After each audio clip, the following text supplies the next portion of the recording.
Jack Wagon Free Zone. This is a Jack Wagon Free Zone. Boom. Boom. It's a Jack Wagon Free Zone. This is a Jack Wagon Free Zone. Boom.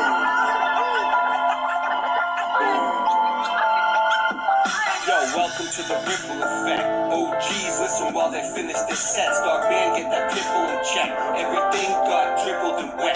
People died a miserable death in the mud like a fish in the net. History ain't even correct. Free your mind from the prison they set. We're trying to get your vision correct.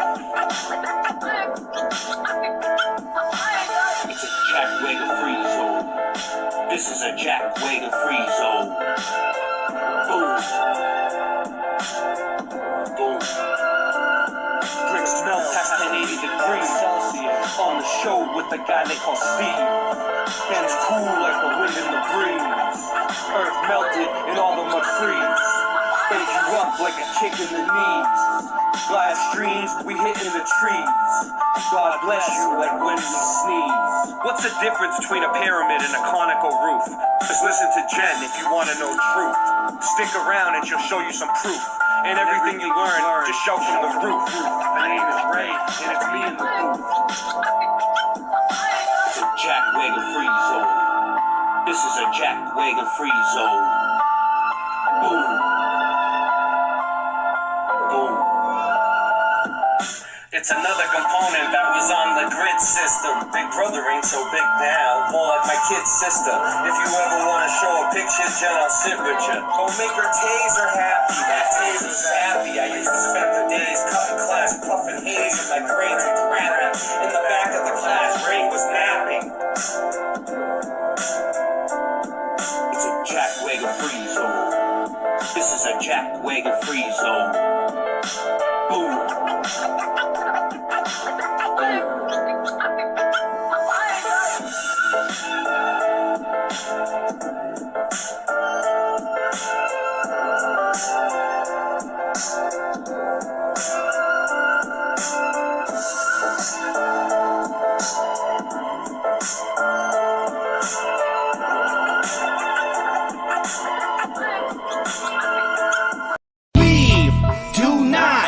Consent to the wars you use to kill the poor. We do not consent to get taxes and mandatory vaccines. We do not consent to the GMOs that you grow.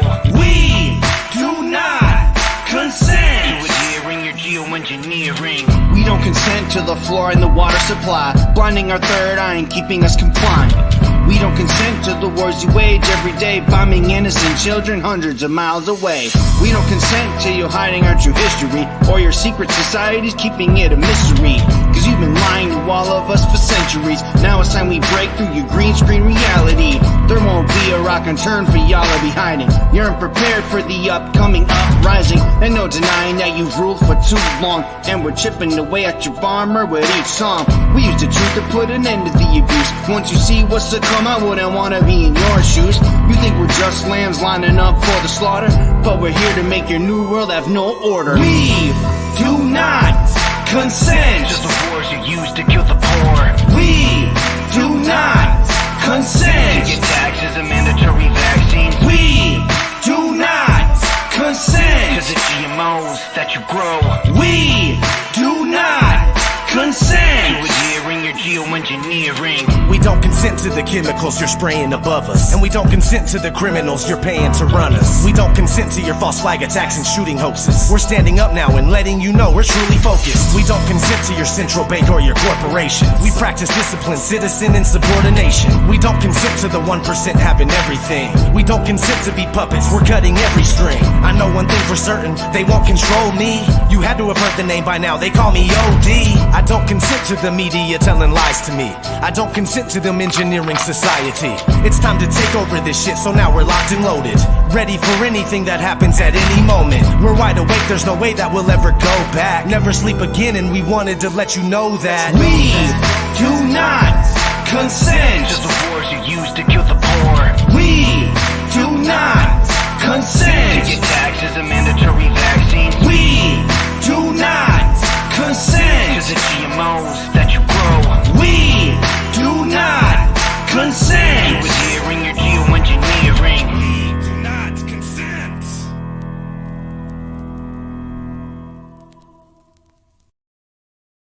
Where did our memory come from of four people?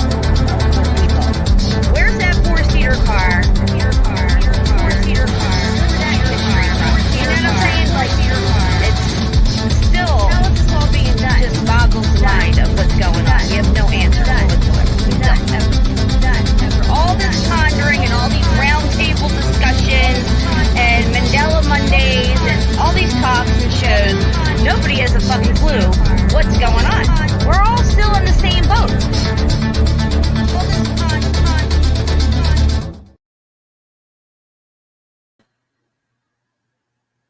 All right, everybody, welcome to the show. I got about 20 people here.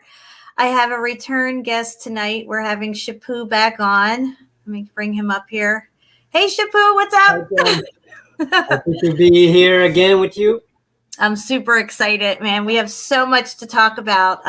We were just talking backstage, and it was just getting so good. All this information, we're bouncing off of each other, and I can't wait to share it with everybody. I think we're going to blow some minds today. Probably. Probably. Well, we have about 20 people here so far. I'm going to let some people gather in. I did change the time on this stream earlier, so there was a little confusion there, but hopefully more people will join in before we get too deep into stuff.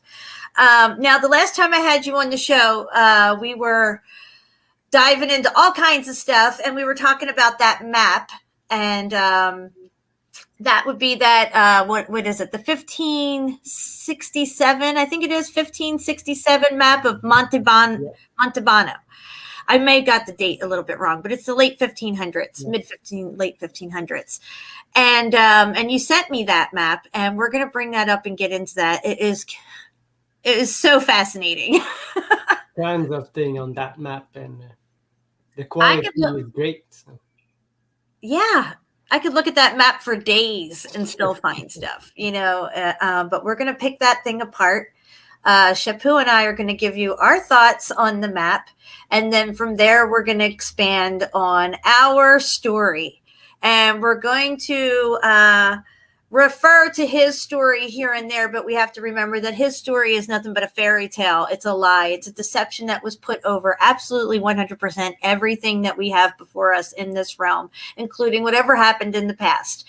And from that, we are living a perception deception every day of our lives, perceiving people, countries, mountains, all these things that we've been taught are what they are and how we should feel about these particular things, places, and people, and how we're supposed to perceive them. For instance, things that are in a solid state. We never try to even look at them as anything but a solid state, but yet, they could turn in. We ourselves could control the state of matter if we knew how to tune in our thoughts to the frequency of that matter and change it ourselves. Yeah. So a lot of the things that we have within ourselves, they've put outside of us. Like Shapu, I could be telecommunicating with you telepathically and probably have a one-on-one, almost physical meeting with you just through astral travel and understanding how to utilize these frequency patterns in our brain. If I tune into the frequency pattern of you and I'm calling on you to talk to you and want to visit with you or whatever, we could have that without ever getting onto a plane and flying anywhere and spending exorbitant amounts of money to, you know what I mean? Yes. We probably can already, but yes. we don't know how it's made. So maybe exactly. Sometimes you might think of something and I search and I come up with a subject. I thought of this morning, but maybe we thought of it at the same time, Yes. I've had that happen many times where I've had a thought or I've done a show and seen somebody else's work and I've never seen anything that they've ever said. Like when you're in line with truth, I think we're all in line with truth and we're all coming upon these thoughts on our own. Of course, I see other information and I see how it fits into my information as well. But there's been so many times, especially over this last year, possibly year and a half, 2 years, where things have come to me and I've got it and I put it together. And then I see somebody else talking about the same thing in the same way it works. And I've never even heard or even looked into it before, but I already know it. This is a knowing. And they have us disconnected from knowing by living in belief. Belief is the enemy of knowing. Well, if you believe it, you're putting it beyond yourself. Well, if you already know it, belief doesn't even factor in. So people say, well, do you believe in Jesus? Do you believe in God? Do you believe in the fairy tales of this, that, and the other thing? Whatever.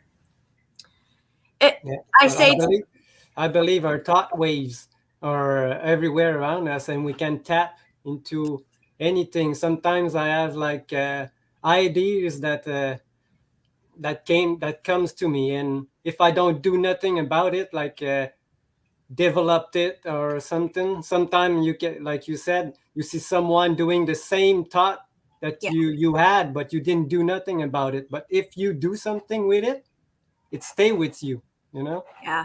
And that shows how we're all connected as well. When you're in line with truth and you're on a certain frequency and you're in line with that frequency, and truth has a frequency, everything here has a frequency, then it's no wonder that other people are falling in line with that same frequency, that same truth. And even though it's not like any one idea is just one human beings, we're all connected. And that shows it for me. It was like, I'm connected to other people's thoughts because they're connected to the truth. I'm connected to the truth. We're in line with truth. So you have to wind up on the same path. There's no diversion. You can't avoid it. And it's pretty fucking amazing, I gotta say.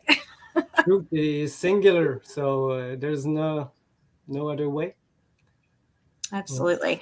Okay, so talking about frequency real quick, let me see if I have this video ready to go here. I'll have to find it real quick because I think this really explains frequency pretty good.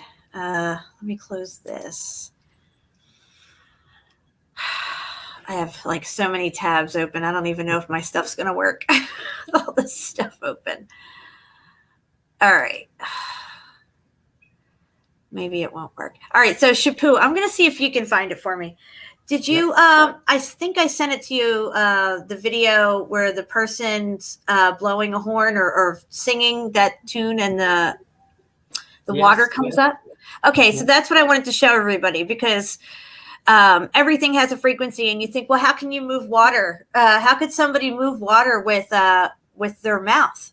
You know, an exorbitant amount of water, not just a little bit, you know, and this will give you an idea of what the frequency of our voices can do if it's tuned in and you have things set up a certain way. And this could go across the board with even technology and stuff. If you have things set a certain way and you say a certain word, you know, the door will open or whatever, you know what I mean? Yeah. All right. So we're going to do that screen share thing like last time. I think you pretty much know how to do it. Share screen. Share screen. All right, here we go, guys. Now I have to ask you, Shapu, did you click the volume on it? Because I know if you didn't, just come out of the screen share and we'll screen share it again because we need people to hear the audio on this one. All right.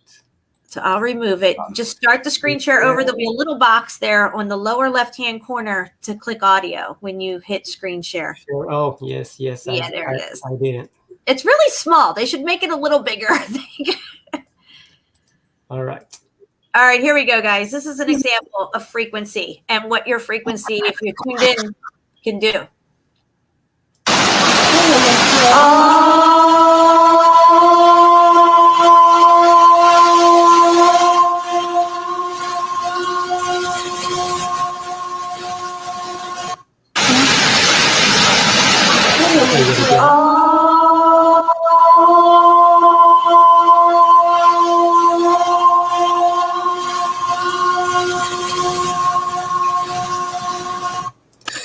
Wow. I mean, just wow, right?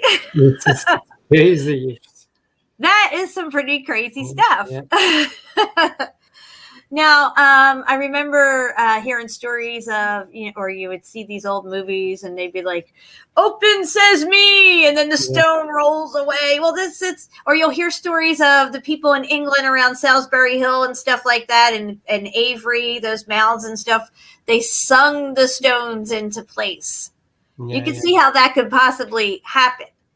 Yeah, the Tibetan monks and stuff Yes. did the same thing. That's what they say. Absolutely. Yep. Now, if you have a certain symphony in the air playing constantly throughout the ether that is tuned into peace, grace, anything and everything positive that you can think of, right? Now, do you remember, because you said you just listened to the Iron Republic, they had a symphony playing through the air 24/7, the same 24/7. symphony that I have spoken about here in our, when that little building in, what were we showing? It was India or Thailand or something, where the tech on top started to work and lit up. You heard that symphony. You heard it. Yeah. Yes, I've seen it. Sounds like some kind of frequency of. It's beautiful too. Absolutely beautiful. Imagine all these buildings doing that at the same time. That would be crazy. Yes, it would be people happy and well, and there's no way you could be negative with all that happiness going on around you. You know what I'm saying? Yeah. It would be in the controller's best interest to neutralize all that shit immediately after whatever took place. And we're going to get into what may have taken place, guys. I'm just trying to give people a little bit more time to gather. We're almost up to 30 people. This is the backup channel, so I probably won't get past 30 or 40. But share this out, guys, because this is going to be a mind-blowing show. Now, we have some theories, Shapu and I. We've been bouncing them off of each other. I made a statement to Brian Stavely earlier. Brian, if you're listening, I told him what I thought was going on, and I asked him a very simple question. What does the Mandela effect and flat Earth have in common? Because there is a common denominator there, and I think it fits in. It's a major piece to this puzzle that's been missing. So for me, the piece that's missing is Germany. That may be the key to unlocking all of this, guys. The flat Earth, the Mandela effect, what's happening, what our plane actually looks like, what's going on with these lies that are being told to us, and how we can flip the lie and find out the truth. And then what I mean about flipping the lie, because we need to learn how to do this. We're through the looking glass, guys. Up is down, down is up, in is out, out is in. We don't know shit, and we need to wake the fuck up. Okay, so what I'm trying to explain here is, let me try to give an example here. Yeah, I know. Brian said every Mandela come back to something in Germany. It's crazy. Yes. And it's really more or less relating to his story. Yeah. Those historical Mandela effects involve Germany tremendously. Even in ways we haven't even discovered yet. Like when we were on the show a few weeks ago, we were talking about the Heisman Trophy, but never really made the connection that that was a German name as well, and that his father was from Germany. And now they had bird planes. I mean, this whole bird plane thing is really freaking me out because and when you said like the Thunderbirds, the Thunderbirds. Exactly. That's what the Indians also. And they said, they didn't say they did. I originally thought they meant maybe they were jets and that they had that thunderous noise as they go by. But, these things actually look like birds from underneath. I mean, there's no mistaking it. It's a fucking bird. Big black bird. Yeah.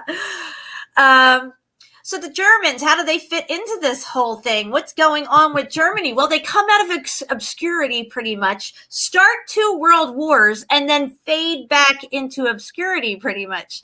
What was the purpose of that? Why would they just, come out of nowhere and randomly start taking countries over and stuff. And we all know, well, this is a false flag and all that, the whole Reichstag thing was a false flag, just like kind of like 9/11 and everything. So we're already starting to figure out there's parts to the story that don't fit or weren't quite as true as we thought they were. So why is it that Germany's painted to be this horrible bad guy? That's a good question as well. And a lot of people don't want to hear this, or probably are so entrenched into the mindset that Germany is a bad guy, or at least was a very big part of our historical narrative of being the bad guy. So look at it this way. It's really important for the people who give us his story for us to look at Germany as the bad guy. So maybe Germany wasn't such a bad guy. Not saying Hitler wasn't, because clearly that, everybody's got a leader and that's who they picked for their leader for this narrative, right? And this warrants further investigation. My theory is not foolproof or anything. I'm just saying, guys, it's usually always a complete polar opposite of what they're telling us. You're not on a ball hurtling through ever-expanding space. You're flat and stationary, the complete opposite of what they taught you all your life. Yeah. The German did great invention that almost everyone use every day. So highly advanced technologically. How can they be so bad? So. Yes, Germany has always had another way of thinking as far as the technology that's been developed out of that country all this time. I mean, supposedly we took all their top scientists and brought them here. That's how great they were. You know what I mean? Operation Paperclip. There's a reason why they brought those people here and kept them under lock and key and made them work for us. Starting to look at this whole thing a different way, and us and them and these countries and everything. So Chaput, we're going to bring up that map. I'm going to bring it up and we're going to start talking about some of this stuff with what's going on with our plane and where we actually live and what it looks like and what may be transpiring here. All right, let's get into this map here. Make sure you can see everything okay before I get started. Oh, shoot, that's not it. That's not a map. Hold on. No, that's not it. I got it here somewhere. Hold on. I thought I had it here. Yeah, I think the last one on the right. Oh, the David one here. You're right. I'm sorry. Yeah. I was at the wrong end. All right, guys. So this map is of a planisphere of 1587. This would be the Monte Bano map. Now, most of you are probably familiar with this because we've looked at it last week, but there's a lot going on with this thing here. And upon further examination, we're going to see exactly what I'm talking about. This here explains the dimensions of this map. It's massive, 10 feet. Imagine. Yeah. Okay, so we're going to scroll down here a little. There's a few things that I want to pick apart on the way down here when I get to this. I get to this one section here when I can pick and choose which ones I want. Okay, go down a little ways here.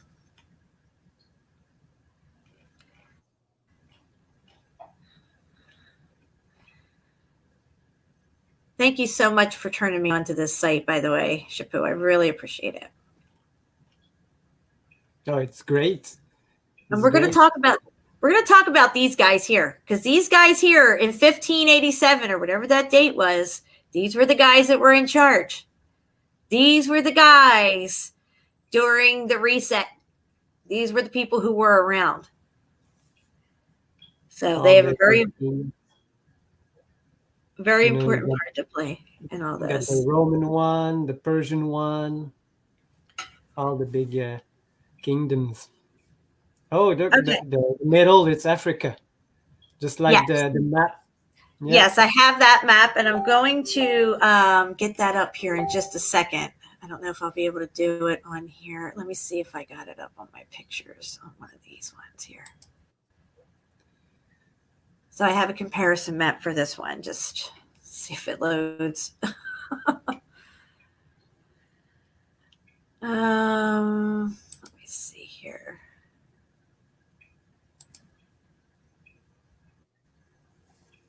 Hopefully I sent it to myself. You're searching for the map where Africa is in the middle of the plane. Yes, yeah.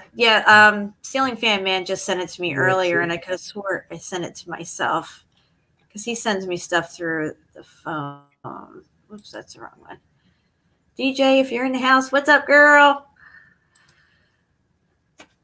All right. Sorry, guys. I should have been more organized on this end of things, but that's okay. All right. Man, it keeps coming up the wrong person. You know what? I'll just send it to myself again. That's what I'll do. If you want, I got it right here. But you want to show? Can you send it to me in a text message through Facebook? So when it pops up here, I'll bring it right up. Just shoot it right over to me. Yes. Because I'm already in a screen share anyway. Okay. All right. So while he's doing that, guys, we're going to look over here at this. Now, let me see if I can move this around a little here. Okay. Yeah. Done. Thank you. All right, so this here puts, I think this is very interesting. It looks like it's got the center as being Africa and the Mediterranean, and where we would consider Italy to be here, Europe. This would be Rome. Think of the Roman Empire, how the Roman Empire encompassed all this. Egypt would be right here, right in the zone, the center here. So, and we had talked before about this map that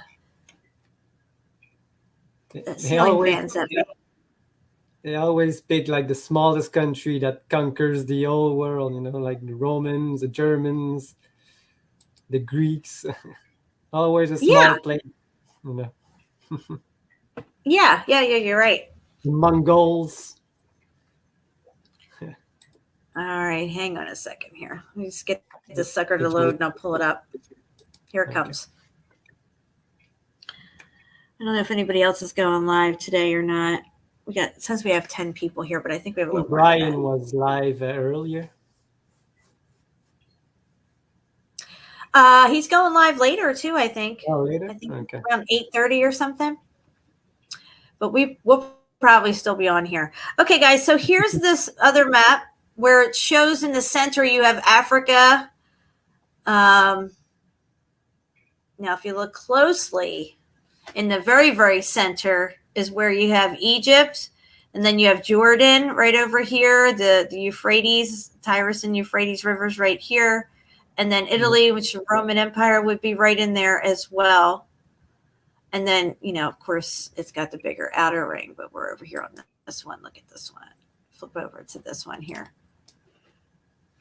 So, very similar with these two. I was hoping Ceiling Fan Man was able to watch and see the comparison between these two, because this is 1587, this map, and I'm not sure when this one's from, but it looks like it's kind of old. And then it says Cairo up top here.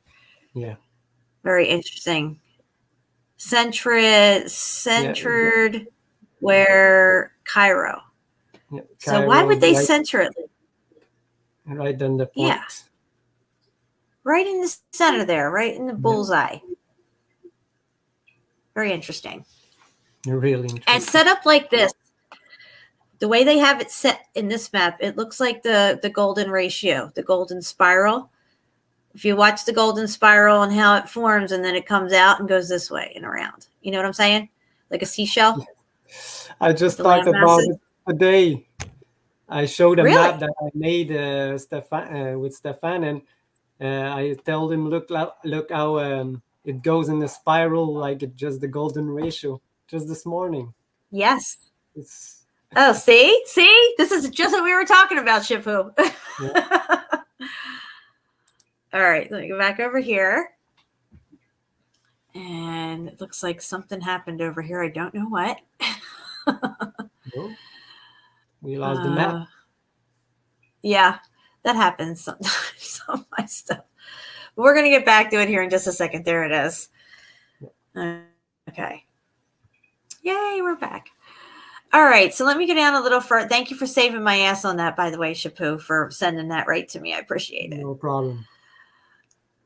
All right, so we're going to go down here a little further. First off, I thought these guys were pretty interesting here. They seem to have something here like a plate with some I don't designs know. on it. Looks like, another world, and the king got one too in his hand. Right.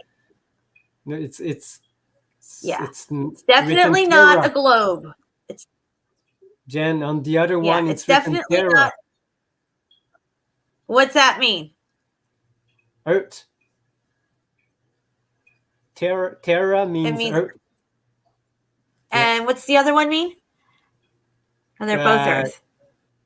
But the other one, it's not written anything on it. But the one in the corner, called it's is it Terra or Oh! Peru? Maybe it's All right, let me ask you Peru. this. That's what I was thinking. I thought it looked like a P, but it could be Yeah, yeah, Terra, it's like a P. P-E-R. Yeah, the V's are used. So Yeah, P-E-R-U. it's Peru. You're right. Okay, now what does this guy have in his hand? That why is there something red in the sky? I can't really see what it is. See what it is, but what were we just talking about before the show? We were talking about the smoky god. Yes, the red. The red smoky god, right? Now I'm not saying this is smoke or I'm just saying it's red. Yeah, it looks like two circles or. Okay, so that's interesting, right? Yes. That's very interesting, these plates that they're holding, because they're not globes, guys. Definitely don't think that they're globes. See what they got in their hand here, and then he's got his flag. Okay, and he's pointing over this way, this guy. Oh, yeah, he's pointing. No, he's pointing towards the banner. Oh, I got you. Yeah. I was trying to decipher stuff the other night. I kept typing in stuff in Italian words. trying to Oh, decipher. there's a close up of the eclipse of the Yes. sun. Yeah. So I wanted to talk about this, guys, because this is gonna blow your mind a little bit here. What we got going on now? This plate that we're looking down on here, because this is exactly what we're doing. We're looking down, and I had to explain this when we did the 9 circles of hell, and we covered all this starry heaven stuff. The way that we're looking at it is we're looking down on it, like you're looking down on a dinner plate. Take this dinner plate and flip it up to where it's on a horizontal level with your eyes. And put that sun and the moon growing around it. And that center part, just like a disc, is open. Okay. Looks like there's 2 small sun and 1 big red sun. Did you see that? Yeah. So That's we have the big one, the red one, and below there's 2 suns. Did you see it? Yeah. There's one from the lights emanating, and there's another. What is it? Is it a star or a sun? It's the same thing. I don't know. I don't know if one is a sun. Look, this could be the sun, right? Right here. It's kind of starry looking too. I don't know. And this could be the moon. And then this could be that other smoky god thing that we were talking about. Yeah. Now I'm not sure because we've been deceived on so many levels, and we're only meant to see things a certain way. And if we ever did run across it, we would assume that this is our sun right here. Clearly, it looks like the sun. Yeah, it's also red, not yellow. We don't have a red sun. Where is there a red sun, Shapu? Pardon? the red sun, the smoky god, is where? It's inside. Inside, right. The earth. So I don't know if anybody recalls, but we were listening to a Russian guy when I had Steve on one time. Well, we weren't actually listening. We were watching him explain on a board how the flat plane works. And he used a disc, a CD that we're used to seeing. And then he drew all this stuff on the board. And what he drew on the inside of the hole of the disc was some type of a black sun, right? Yep. Or some type of another circular object within the interior of our flat plane. As if when you go inside, it's like flipped. right? So what's at the top center of our dome? We would consider that Polaris. Yes.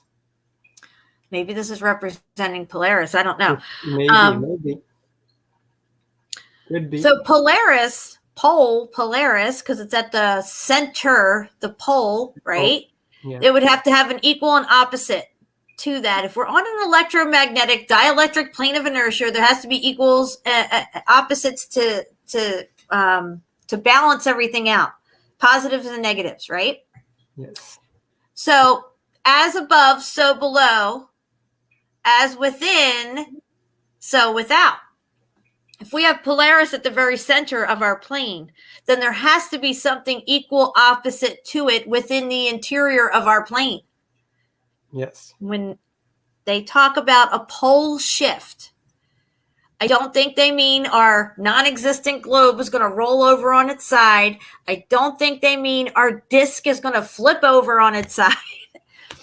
I think what it means is, now I'm speculating, but from the propaganda evidence that I've gathered over these last 15 years of propagandizing us with planets and space and stuff, there has to be a reason why they want us to think that these things are real out there in space, because we might actually see something that they have to have already an explanation for. If the pole reversal involved Polaris and whatever's down in the center of our plane, it's equal opposite to whatever the Polaris is, and say those flip positions, meaning if there is a type of energy that's in the form of a ball in the center of our plane down within it, that is described, and they described it in Olaf's story as a red ball of like smoky, fiery looking stuff. And they call it the smoky god, correct? Yes. Right. So I asked you earlier before the show, Shapu, and I'm going to ask everybody else. Does everybody remember Nibiru and how they describe Nibiru? And we should be watching out for Nibiru, the second sun in the sky. Yeah. What could that be? Why would they ever even put that out into the human consciousness? Because clearly it's a lie, right? There is no space. Therefore, Nibiru is not inbound. We're never going to see some planet from the heavens coming into our realm here from the sky. But they want us to look upward for this thing, right? Because they're saying, well, it's going to be behind the sun somewhere.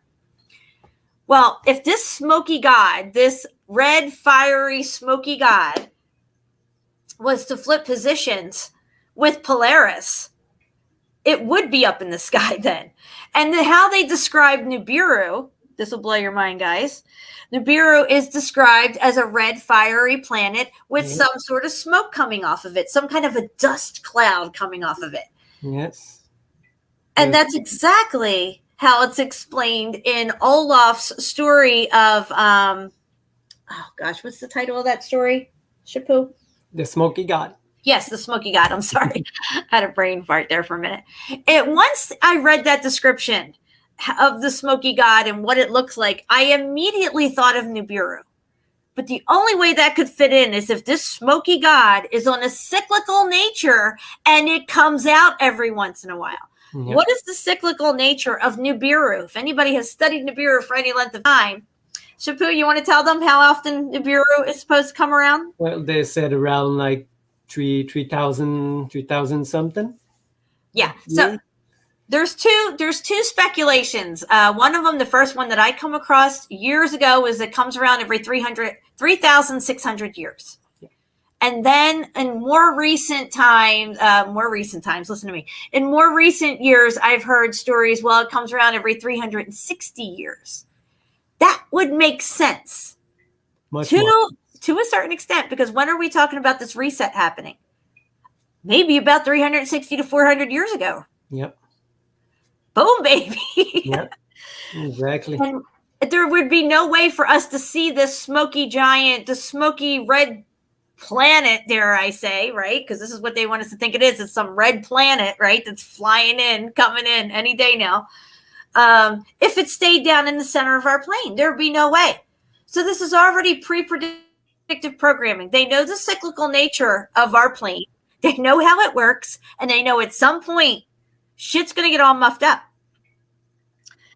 All right. Yeah, So like I said this morning, I had same kind of talk with Stefan, that he said to me that a lot of civilizations saw this red glow everywhere around the earth from the sun around that time. And now look, guys, if that thing comes up out of the center of our plane and flips a position with Polaris, or however it works, because I'm just saying, as above, so below, as within, so without. So if there is some type of a cyclical nature to our planette, that this occurs, and well, shit happens when it occurs, right? and when it flips, they say there's 3 days of darkness between the shift between the two. So no sun, no black, no red sun, no white sun. So there's a nothing 2-day gap for it to appear. That is the reset. Yeah. That is when you turn your computer off, you reset shit. And then it starts back up again. Yeah. And the story of the 3 days of darkness is, I've always heard or been told in school and stuff, was that you're supposed to stay inside, pray, don't be scared of what you hear outside, stay close to your house. You know, these types of things, kind of like, and then but it passes, and you come out and everything's new again. And what are they preparing us for? To stay inside, to yes, do not they go are outside, and to crazy. John Levy had a video up recently of an obelisk that was in a church. Now, what's an obelisk doing in a church, or a cathedral, I should say? And he was surmising that the light patterns coming through the said window of some sort across from this thing could possibly be a marker. Yep. To let them know, okay, well, the sun's here. It's showing up on the obelisk here. We're still okay. But if it ever made it to the very top of the obelisk at a pinnacle point, they would know, oh, shit, we need to get ready because the shit's about to go down again. Yeah, that's a thing worth looking into. Because they cannot rely. They cannot rely on the timekeeping measures of man and the shit that we've written down and all the technology that we have. If they have something built that's built to last, or, you know, these sunstones and things that we see that have stood the test of time already so far, they could go to those things and see where they're at in time. And where, you know, if they're still okay, or they need to head for the hills or go underground or whatever it is that they got to do. Yes. Very interesting. Someone didn't want us to know these things, probably destroyed most of these sun calendars or sun, not sundials, because it's easy to make, but those calendars, like you said, in the church and in the obelisk. They moved a lot of them too, so. Yeah. So there's a face right here, a clear face, and it's got it's facing side, like laying on its side. I feel like this here would be Polaris. I don't know why I feel that way, but I could be wrong though. This could be Polaris. Looks like it's the moon. Yeah. The moon has a face and. Oh, you're right. The face of the moon, maybe. Okay. Maybe there's two bodies there. Just there's the moon, and something else. Maybe. Yeah. You know, we see this thing pop up again, but you can't see the face as well on the next one that we go to for this one. But the whole thing started to click for me when I heard the Smoky God description of this, you know, red sort of ball in the center of the earth that seems to have a very calming, cooling effect on everything that's in there. It's very peaceful. In the interior, the description is, now I've heard other descriptions of the interior being absolutely 100% hellish. These are all things that meant to deter us and confuse us about what's going on in our plane and on our plane. But let's scroll down here a little bit more. Red around the middle. Yeah. What is it representing? Like the red hue they were that probably was. It's looks like kind of fire. Yeah, it's written Yeah, it says fuego. fuego Yeah, right there. it is Yeah, fire. It's not ice. it's Look, not ice, dude. It's not. That's maybe interesting. maybe this is thing that gives some red hue to the sky with the sun and oh, but it's not. So, Yeah, it's wouldn't it beyond be the just water. like them? Wouldn't it be just like them to have us think that there's an ice wall instead of a ring of Yeah. fire, Yeah. a ring of ice? It's always the opposite. Oh, So, what is this ring of fire? They talk about the ring of fire on the globe. yeah, The but ring it's of not fire. there. Yeah, it's somewhere else, you know.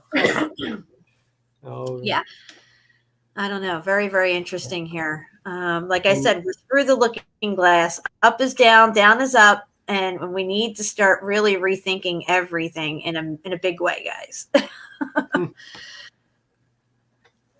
All right, let's go down here and see what else we can find. There was one I wanted to click on here. Okay, the other eclipse one. Hold on a second. Let me go back over here to this.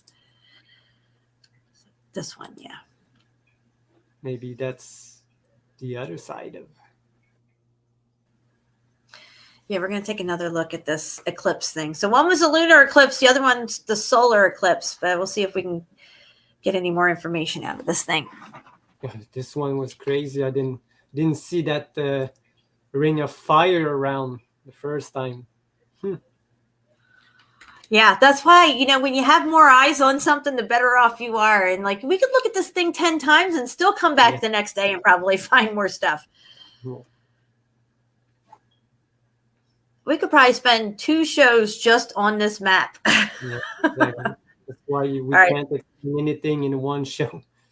You need Yeah, let me see if I can zoom in on this sucker here. All right, here we go. This is the lunar eclipse. Yes. All right, so basically it kind of just looks like they flipped it. Yeah, but now it's not the moon that's in the thing. It looks like what? Oh yeah, is there a face on it? Yeah, but it's really hard to see the face on this one. It's only the other one. Let me see if I can move it over to get to the face here. Hold on a second. It kind of froze on me. Hold on. There we go. See here, it's kind of facing upward. The face looks like it moves around this ball thing, whatever the face is. Because now it's looking upward, it looks like. Yeah. So what it's alluding to is that whatever this thing is between the sun and the moon, which could be Polaris, okay? It could be. We don't know how high up Polaris is. Maybe Polaris comes up and down during eclipses. And when it does come down enough to be in between the sun and the moon, you're going to have an eclipse. And look, you see a body of some sort moving over the surface of the sun, right? But we never actually see the moon go over the sun, do we? No. It has to be this other object. Yeah. It's not planet for sure. No, it's not. If we have a sun and a moon going around our dielectric plane of inertia, it only begs to differ that we probably have something going like this as well, as these things are going around. As above, so below, as within, so without. So, I mean, it's kind of telling you right there how it works. Yeah, but our perception is distorted, Probably goes up and down, and we see it from side to side. We don't know. I mean, looks for us side to side, but maybe it's up and down. Like, do you remember in and out? The sun, it's coming in and out, not from behind a curve. All right.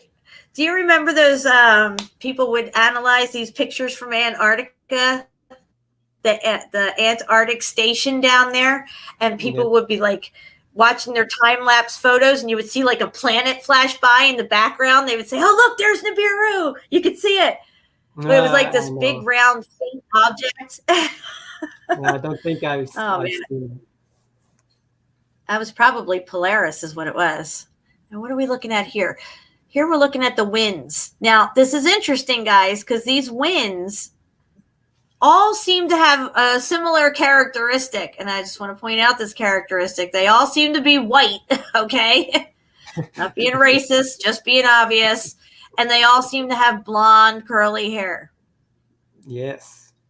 Yes. Admiral Byrd and his description of what took place in his diary, when he wrote it down about what took place when he went to the North Pole, he described tall, white people with blonde hair. Blonde hair, yeah.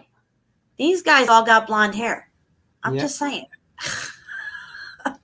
Speaking of that, let me go over here to my Facebook, see if it'll work.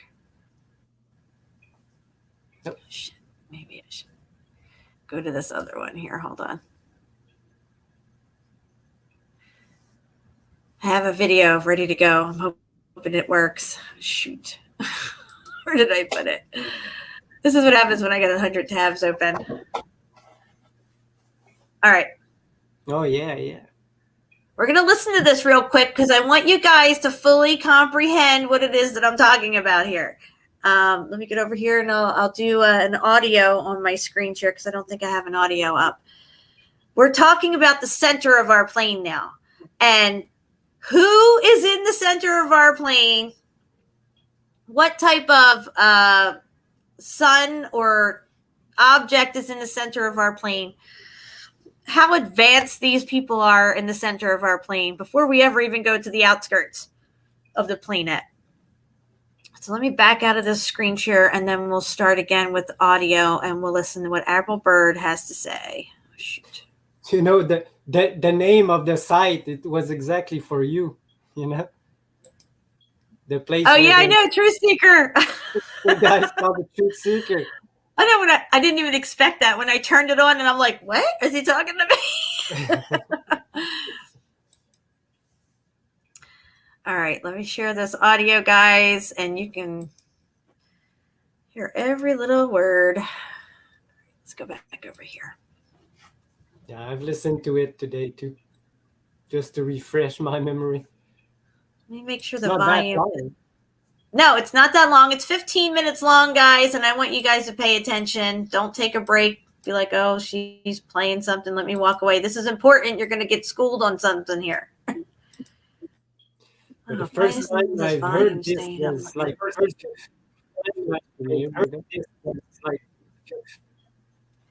Yeah, I got to come over here and mute myself. So let me mute real quick.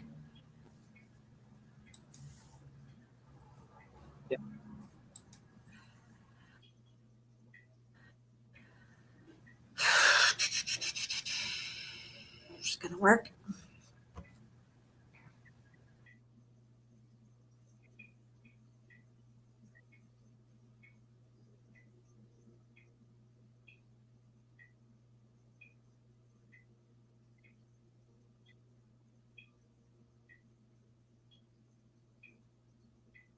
I can't hear. Truthseeker.co.uk. Yes.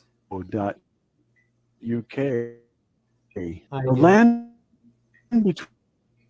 between the poles, the exploration flight over the North Diary Pole, and Secrecy the and inner Earth, Obscurity. my secret diary. It concerns I my must Arctic flight write the of the 19th day of February in the year of 19... diary in secrecy and obscurity. It concerns my Arctic flight of the 19th day of It's choppy a little bit. February.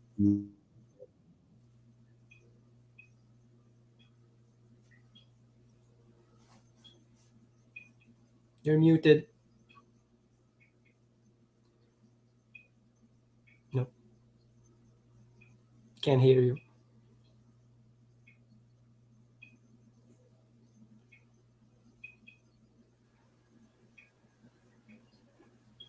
Hang on.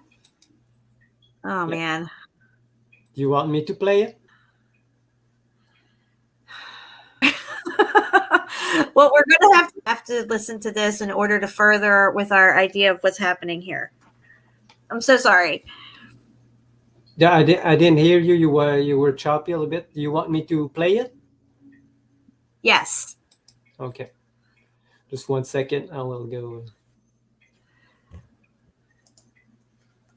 I wanted to apologize if everybody can hear me okay. I just want to say I'm sorry. I'm having major issues right now. Is the Earth? Let's see here.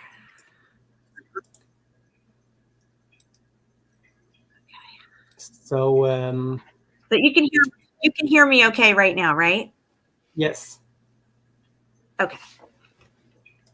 I'll do a share screen with audio. Yes, thank you. All right, guys, pay attention to what Admiral Byrd has to say here in his diary. Take it for what it's worth. I probably have to mute myself so it doesn't. No echo. No. Now, like I said, a lot of people don't want to believe this, or they're like, well, that's probably made up or inserted. But we'll just listen to what is said, and we're going to take the meat and spit the bones, because we know that they insert truth in, they leave some truth, and they wrap it with a bunch of lies and hope we never figure it out. So we have to hear what's going on here. And go ahead, Shapu. All right, here we go. B. Byrd's diary, February, March 1947. From the Truth Seeker, truthseeker.co.uk. The land between the poles, the exploration flight over the North Pole, the inner Earth, my secret diary. I must write this diary in secrecy and obscurity. It concerns my Arctic flight of the 19th day of February in the year of 1947. There comes a time when the rationality of men must fade into insignificance, and one must accept the inevitability of the truth. I am not at liberty to disclose the following document at this writing. Perhaps it shall never see the light of public scrutiny. But I must do my duty and record here for all to read one day. In a world of greed and exploitation of certain of mankind can no longer suppress that which is truth. Flight log, Base Camp Arctic, February 19th, 1947, 0600 hours. All preparations are complete for our flight northward, and we are airborne with full fuel tanks at 0610 hours. 0620 hours, fuel mixture on the starboard engine seems too rich. Adjustment made, and Pratt & Whitney's are running smoothly. 0730 hours, radio check with Base Camp. All is well, and radio reception is normal. 0740 hours, no slight oil leak in the starboard engine. That's the right side. Oil pressure indicator seems normal, however. 0800 hours, slight turbulence noted from easterly direction at an altitude of 2,321 feet. Correction to 1,700 feet, no further turbulence. But tailwind increases, slight adjustment in throttle controls. Aircraft performing very well now. 0815 hours, radio check with Base Camp. Situation normal. 0830 hours, turbulence encountered again. Increase altitude to 2,900 feet. Smooth flight conditions again. 0900 hours, vast ice and snow below. Note coloration of yellowish nature. Somebody peed on the snow. And disperse in a linear pattern. They peed in a straight line. Altering course foe, a better examination of this color pattern below. Note reddish or purplish color also. I don't know what that is. Circle this area 2 full turns and return to assigned compass heading.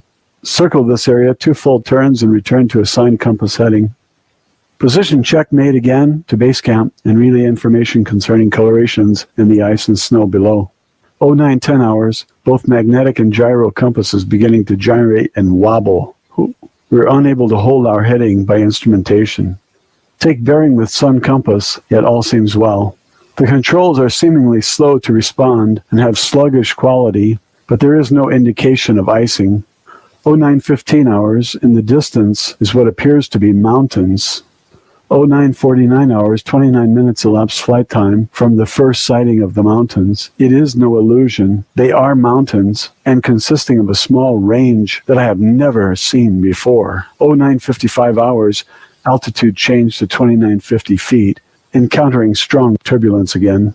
1000 hours, we're crossing over the small mountain range and still proceeding northward as best as can be ascertained.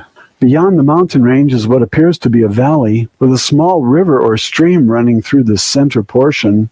There should be no green valley below. Something is definitely wrong and abnormal here. We should be over ice and snow. To the port side, that would be the left side, are great forests growing on the mountain slopes. Our navigation instruments are still spinning. The gyroscope is oscillating back and forth. 10:05 hours. I alter altitude to 1,400 feet and execute a sharp left turn to better examine the valley below. It's green with either moss or a type of tight-knit grass. The light here seems different. I cannot see the sun anymore. We make another left turn and we spot what seems to be a large animal of some kind below us. It appears to be an elephant. No, it looks more like a mammoth. This is incredible. Yet there it is.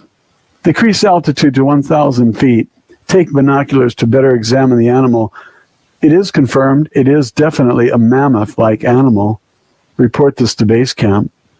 10:30 hours, encountering more rolling green hills now. The external temperature indicator reads 74 degrees Fahrenheit. Continuing our heading now. Navigation instruments seem normal now. I'm puzzled over their actions. Attempt to contact base camp. Radio is not functioning.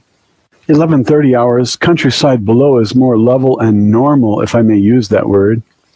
Ahead, we spot what seems to be a city. This is impossible. Aircraft seems light and oddly buoyant. The controls refuse to respond. My God! Off our port and starboard wings are a strange type of aircraft. They are closing rapidly alongside. They are disc-shaped and have a radiant quality to them. They are close enough now to see the markings on them. It's a type of swastika. This is fantastic. Where are we? What has happened? I tug at the controls again. They will not respond. We are caught in an invisible vice grip of some type. 11:35 hours. Our radio crackles, and a voice comes through in English with what is perhaps a slight Nordic or German accent. The message is, "Welcome, Admiral, to our domain. We shall land with you in exactly 7 minutes. Relax, Admiral. You are in good hands." I note the engines of our plane have stopped running. The aircraft is under some strange control and is now turning itself. The controls are useless. 11:40 hours. Another radio message received. We begin the landing process now, and in moments the plane shudders slightly and begins a descent, as though caught in some great unseen elevator. The downward motion is negligible, and we touch down with only a slight jolt. 11:45 hours. I'm making a hasty last entry into the flight log. Several men are approaching on foot toward our aircraft. They are tall with blonde hair. In the distance is a large, shimmering city pulsating with rainbow hues of color. I do not know what's going to happen now, but I see no signs of weapons on those approaching. I hear now a voice ordering me by name to open the cargo door. I comply. Admiral Byrd continues, "From this point I write all the following events here from memory. It defies the imagination and would seem all but madness if it had not happened. The radio man and I are taken from the aircraft, and we are received in a most cordial manner. We were then boarded on a small platform-like conveyance with no wheels. It moves us toward the glowing city with great swiftness. As we approach, the city seems to be made of a crystal material. Soon we arrive at a large building that is a type I've never seen before. It appears to be right out of the design board of a Frank Lloyd Wright, or perhaps more correctly, out of a Buck Rogers setting. We're given some type of warm beverage which tasted like nothing I've ever savored before. It's delicious. After about 10 minutes, 2 of our wondrous appearing hosts come to our quarters and announce that I am to accompany them. I have no choice but to comply. I leave my radio man behind, and we walk a short distance and enter into what seems to be an elevator. We descend downward for some moments. The machine stops and the door lifts silently upward. We then proceed down a long hallway that is lit by a rose-colored light that seems to be emanating from the very walls themselves. One of the beings motions for us to stop before a great door. Over the door is an inscription that I cannot read. The great door slides noiselessly open, and I am beckoned to enter. One of my hosts speaks. Have no fear, Admiral. You are to have an audience with the Master. I step inside and my eyes adjust to the beautiful coloration that seems to be filling the room completely. Then I begin to see my surroundings. What greeted my eyes is the most beautiful sight of my entire existence. It is, in fact, too beautiful and wondrous to describe. It is exquisite and delicate. I do not think there exists a human term that can describe it in any detail with justice.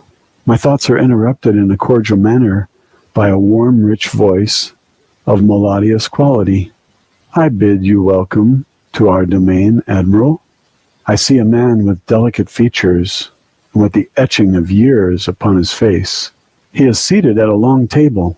He motions me to sit down in one of the chairs. After I'm seated, he places his fingertips together and smiles.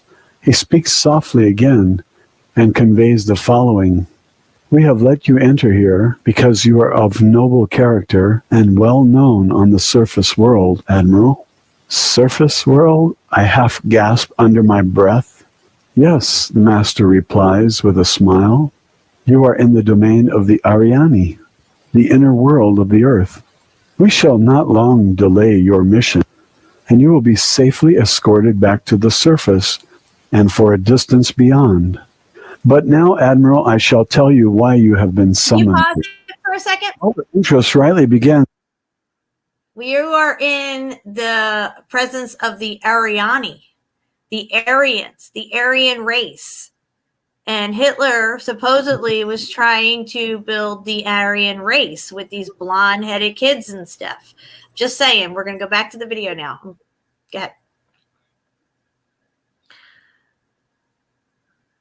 Just after your race exploded the first atomic bombs over Hiroshima and Nagasaki, Japan. It was at that alarming time we sent our flying machines, the Flugelrads, to the surface world to investigate what your race had done. That is, of course, past history now, my dear Admiral, but I must continue on. You see, we have never interfered before in your race's wars and barbarity, but now we must. For you have learned to tamper with a certain power that is not for man, namely, Can you pause it again? energy. I apologize. The Flugelrads are their flying saucers, and we are told that the Germans had some sort of a German Bell flying saucer called a Foo Fighter. I'm just pointing out the similarities between a Foo Fighter and the Flugelrads. I do remember in the movie Cocktail when she was talking to Tom Cruise about inventing something new, and she was talking about shoelaces, and she was calling the shoelace bindings Flugel binders. It just reminded me Flugelrads, Flugel binders. I'm just saying, it's just something that popped into my head right now. But Foo Fighters, so they want us to think that the Germans had this technology that but see, it seems to be it's these inner realm people who had these flying Flugelrads with swastikas on them. The swastika has been Mandela affected for Germany. It's been canted now, and there's just all these connections to Germany with the Mandela effect, and clearly to flat Earth as well. And we're going to continue on. Emissaries have already delivered messages to the powers of your world, and yet they do not heed. Now you have been chosen to be witness here that our world does exist. You see, our culture and science is many thousands of years beyond your race, Admiral. I interrupted, but what does this have to do with me, sir? The Master's eyes seemed to penetrate deeply into my mind, and after studying me for a few moments, he replied, Your race has now reached the point of no return. For there are those among you who would destroy your very world rather than relinquish their power as they know it. I nodded, and the Master continued. In 1945 and afterward, we tried to contact your race, but our efforts were met with hostility. Our Flugelrads were fired upon, yes, even pursued with malice and animosity by your fighter planes.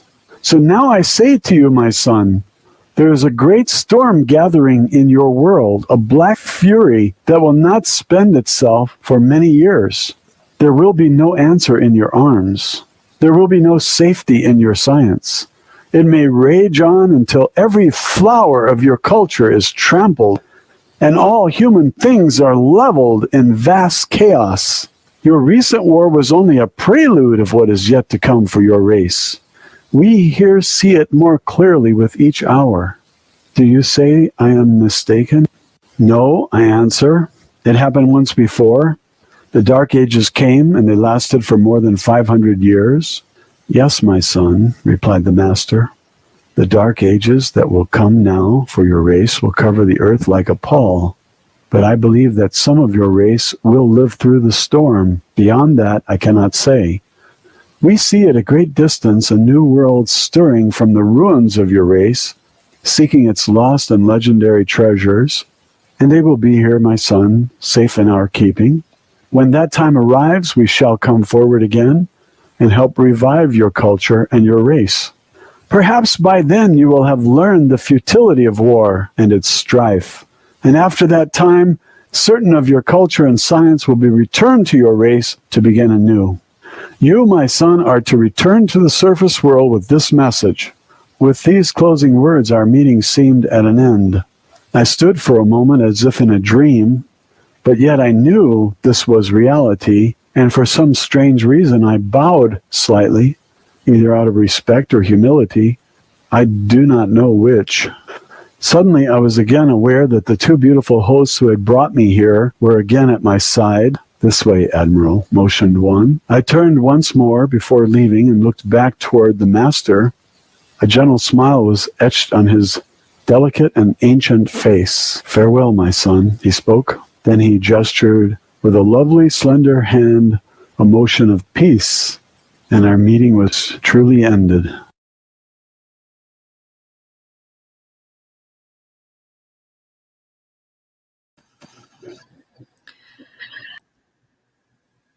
So how about that? How about that? Yeah. Now, I mean, what do you feel like about this entry into his diary? Do you feel like it's mostly truth, half truth, no truth at all? How do you see it? Well, the first time I heard it, it sounded crazy. But as the time passed and new information came to me, now it's more and more close to reality. You know, what's interesting too is that this is after World War II. Yep. So, you know, Admiral Byrd is seeing these type of aircraft with swastikas on it and stuff. He doesn't really even seem too concerned about it. No, it's a pleasure to see them. He's not scared of them. No, it's the Germans. No, he said, oh. Yeah, I mean, look at what they just did in World War II and stuff, and all this craziness. This one little country, you know, rises up out of obscurity and just picks a fight with the whole world. Yeah. All right, so also they want us to believe in his lie, his story, that the Germans had contact with other beings from other planets. And they were given technology, and this is how that they were just so superior in their engineering that somehow they've came up with these Foo Fighters. And this is what was going on with World War II, that they were flying these things around. But it would actually seem that maybe there was the people from the inner part of our realm coming out to see what all the bombs are being dropped and stuff like that.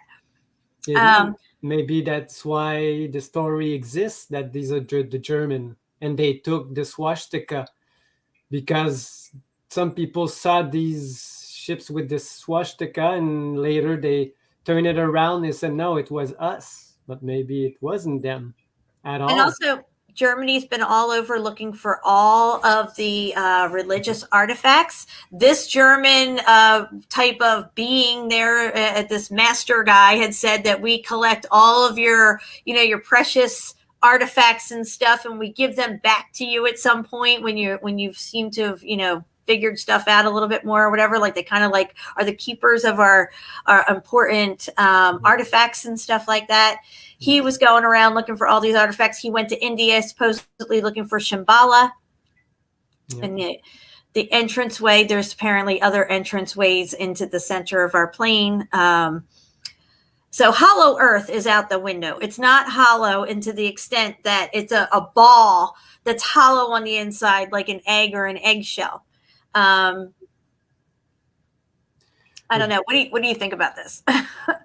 Yeah, the only representation that they gave us, it's like a ball because that's what they had. But it's probably just I have some pictures of these hollow earth holes on both poles everywhere. But it's probably just the entry point of the plane, you know. If it's a ball or not, doesn't really matter. So I'm going to go back into a screen share here, and we'll go back over to this map after just listening to him and what he had to say about the center and what he experienced there. So what could this possibly look like? Okay, we're seeing a flat disc with a ring around it that they tell us is an ice wall, which clearly is not, because these maps depict land and it seems to be ice free for the most part. Maybe a spot or here or there could have some ice on it. So Antarctica is the highest landmass. Now that would be the outer ring around us of land would be higher than what the land masses are towards our part of the ring. Okay, so we would be lower than Antarctica's landmass around us. And then as you go inward, more towards the center, it must dip down again inward for this plane, dielectric plane of inertia, to exist the way it does. That there's an opening that goes in and down, kind of like a sink. If you look at your sink, how it's flat, and then you get to the center of your sink where the water goes down, and then it just suddenly dips down. You know what I mean? Yeah. It's kind of like that, I would think. And on the outer edge of your sink is where the land comes up more. And it may extend out further and further, keep going up and up. I don't know. I'm not sure. But it needs to be a flow, you know, from the outside to the middle. Yes. And also, I think these openings around the border, which is not an ice wall, this land wall around us has these openings.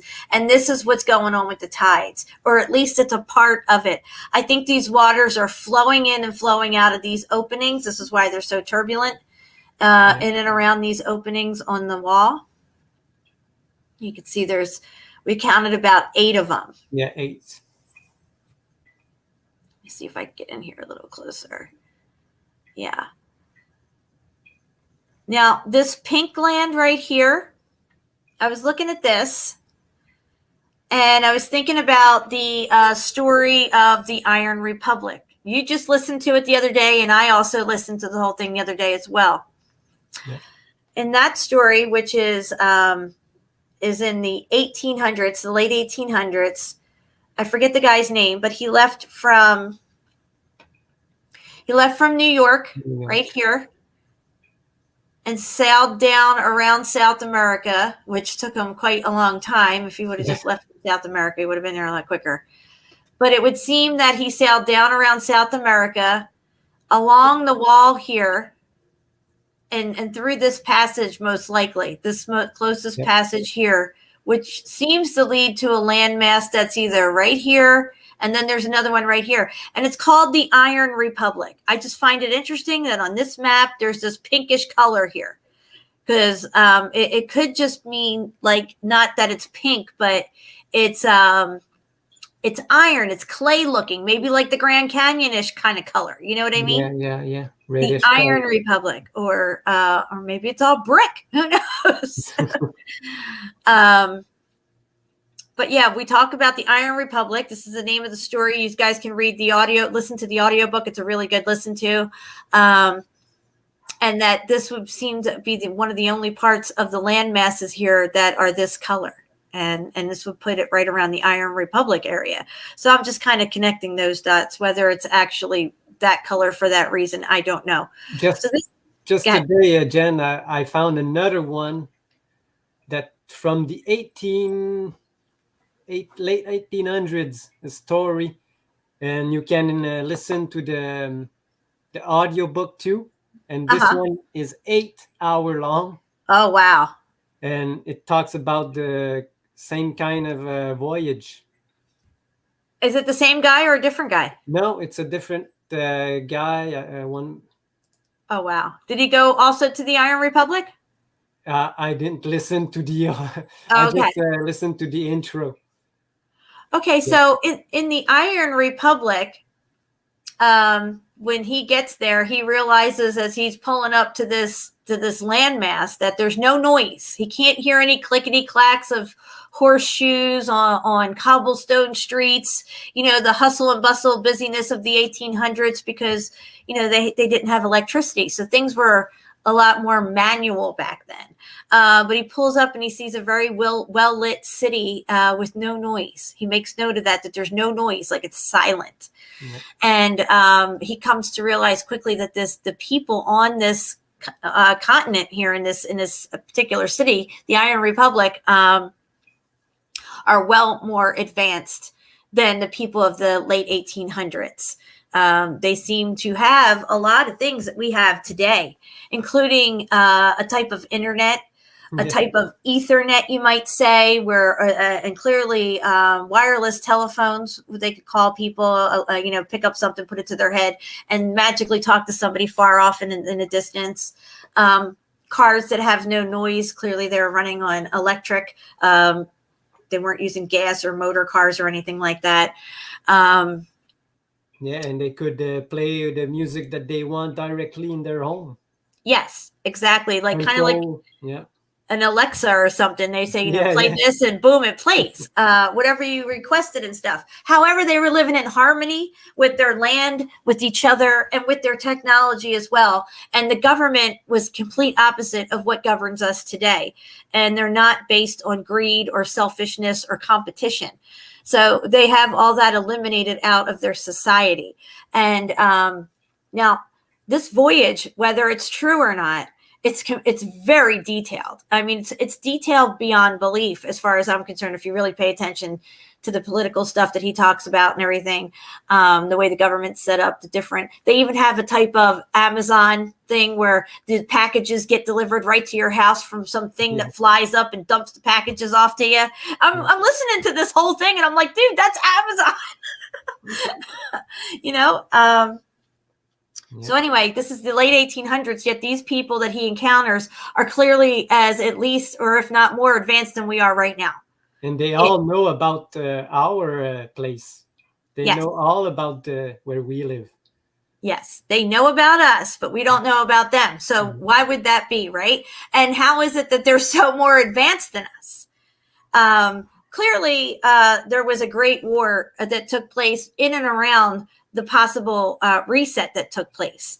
And maybe that's an actual prelude or byproduct of this. But that would be a great reason to make a treaty, an Antarctic treaty, for nobody to go there, Exactly. Well, the guy asks him in that Iron Republic, he asks the one guy who's showing him around and everything, he's like, so your country never known war? Because, everything's so perfect there. Everybody gets along. And he's like, oh, no, we've known war. There was a great war. And I think he doesn't get into a lot of detail, but he said it was the greatest war this man's ever seen and ever will see and stuff. And that clicked for me because I started thinking about these giant ships that we've just come across recently. You've known about them for a while, but how did they fit into the puzzle? Well, we know there was giants here in our realm. Within our circle of life here. Okay, there's definitely was giants, but now there's us. There was us and giants, and now there's just us. There was a great war. There was great ships, okay, that was being used during this great war. And now there's a treaty, because you have a treaty after you have war. All right, so what I'm thinking he gets down there in the late 1800s. They're not expecting anybody. They know about us because we're in their archives, but nobody has shown up there in a very long time. Now, typically you have about 5 generations within a 100-year span. Every 20 years, you say five generations. Say if 200 years had gone by maybe even 300 before this guy shows up in the 1800s, right? Say the war in the pole shift or whatever happened, the reset happened in the 1500s or 500. He shows up at 885 or something like that. So they're not expecting anybody. They haven't seen anybody in 300 years because everything was all muffed up and destroyed here, right? Yep. Maybe they don't know. People kind of come out and started working their way back through society. Yeah. They still don't have electricity, though. Oh, they're not going to bother us. And suddenly people start showing up, right? Yeah. People start going through. So there was an interruption in our growth as far as society and technology goes, but there clearly wasn't no interruption in theirs. Maybe they won. Maybe they just figured, well, we're just going to leave it alone in there and let them do their thing, and we're just going to keep doing what we're doing out here, you know? Now, there's a story in World War II that the Germans had escaped and Hitler had escaped to South America. And from there, they got on a sub and they headed for the Antarctic wall. Now, why would you do that if it's just an ice wall and you can't go anywhere? Well, clearly they knew there wasn't an ice wall and they could get somewhere.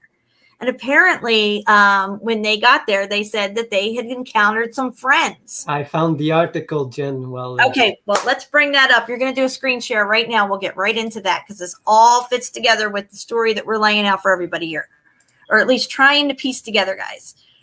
You see it? Oh, hold on. Let me stop my screen share and come over to yours. Yeah, there we go. Okay. You see it? Yeah, it's coming up now. It's up. There we go. Okay, so you'll have to read through this and if you can a little bit or whatever it says. You want me to read? Just a little. If you got kids, I can't see it. It's too small on my end. Did the U.S. Navy battle UFOs protecting Nazi Antarctic? In 1947. Okay. So now check this out, guys. If they are 100 to 200 years more advanced than we are, so the 1800s, this guy shows up down there and then not much happens. And then all of a sudden around World War I, World War II, we have these steel-hulled ships and stuff and everything, and we start going down there. So the people that they battled with these supposed, aircraft and stuff, these Foo Fighters or whatever they're called, it wasn't the Nazis. It was the people on the other side. I've got two of them too.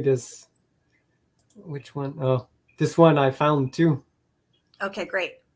It's a video documentary about the U.S. Navy to the secret land. We're gonna have to play that. Can you put the I didn't even watch it. I just found it while we were talking. How long is this one? 30 minutes. 30 minutes. Okay. So there's a lot of interesting things going on with Germany. They're around the North Pole. they're around the land barrier around us. This is the one that I was just talking about. The other story that's 8 hours long. Oh, okay. The goddess of After-Tabar. That's what it's called. Oh, wow. I'm gonna definitely listen to that one. And it was done in the, doesn't say here, but what I found, 1800 something. So what I'm thinking is, if the Mandela effect is showing us where the lies lie, right? Yep. Now, if something's true to its nature, it's not going to change. And the only reason I say that is because there are things in our reality that are not changing. The only reason that could possibly be for me, just for me, I don't know about you or anybody else, but for me, is because it's true to its nature. If it's not true to its nature, it's going to change. And Germany has been one of the shiftiest things in this whole Mandela effect from top to bottom. Yeah. It could possibly be that we're being lied to about Germany in his story. And this is why it's shifting. Yeah. I don't know for sure, guys. I'm trying to figure it all out. But Germany is smack in the middle of the Mandela effect. And Germany is all over flat Earth. Yeah. All over flat Earth. Yes. And so we were talking Germans for almost everything that happened. So yeah, and then of course after World War II, they just kind of like slink back into obscurity, and everybody's just kind of like, it's something you learn in history class, and then you move on. You know what I mean? So it just seems like it was designed that way to be inserted into his story, and for us to have a certain perception of Germany at that time, in that era, to see them a certain way, when actually there's a whole other story afoot here. And it has to do with hiding the existence of where we're at and what we're on. So after World War I, we supposedly take all German scientists, the best ones, and bring them over and start the NASA space project. And of course, there's all kinds of Mandela effects with all that, with Werner von Braun and his name, and of course his tombstone with Psalms, whatever the thing is there, talks about the handiwork of the firmament, God's handiwork. Again, linking Germany to flat Earth, and of course the Mandela effect as well. From there, all our schooling came, like all the programming from Walt Disney and other German from that era, and von Braun and all these. So there was a conscious effort at that point to make sure that everybody bought space 100%. Yes. I mean, before that, of course, they were already pushing the globe, but it appears that up until a certain point, and it possibly that late 1800 period, they were still teaching people that the Earth was flat to a certain extent. There is people who remember getting taught it in school, and also I have to say, in the Republic, in the Iron Republic story, where the guy who traveled to their beyond, that opening and went to that country, he was having a conversation with somebody who else was there and found their way there from America. And he was talking about how the opening worked. And then he started talking about the stars. And this guy mentioned the firmament 4 times in their conversation. So they knew that there was a firmament back then in late 1800s. And it seemed to be common knowledge in the conversation. It was no surprise or anything like that. Nope. So these people come out from the landmass, from the opening, with their spaceships, which is the outer space, not the outer space, the outer space, right? With their discs, hand this Navy their asses and send them limping back to America. They blame it on the Germans because they see swastikas and whatever, these iron crosses and stuff. The Iron Republic, the Iron Cross. Do you see? I'm telling you, it's not what they're telling us. His story is a big fat fucking lie. We've been taught it hook, line, and sinker. There's lots of truths in there, but if you don't know how to put those truths together and connect the dots and they leave one big chunk out, you'll never figure it out. Never. So they blame it on the Germans. Well, we'll just blame it on the Germans. The Germans had these Foo Fighters. The Germans are in league with people from other planets and stuff. Yes. Yeah. So what I'm thinking is at that point, once that they had that encounter, that altercation in 47 with the Navy, they put the barrier up. Yeah. And that there was a treaty that was signed that nobody goes down there without explicit express permission from whoever's on the other side of that lattice fence you showed us in that picture. Yes. Looking in at us saying, come too close. Right? So now the barrier, let's discuss that. We don't know exactly what's going on with our total system that we're in here. Okay.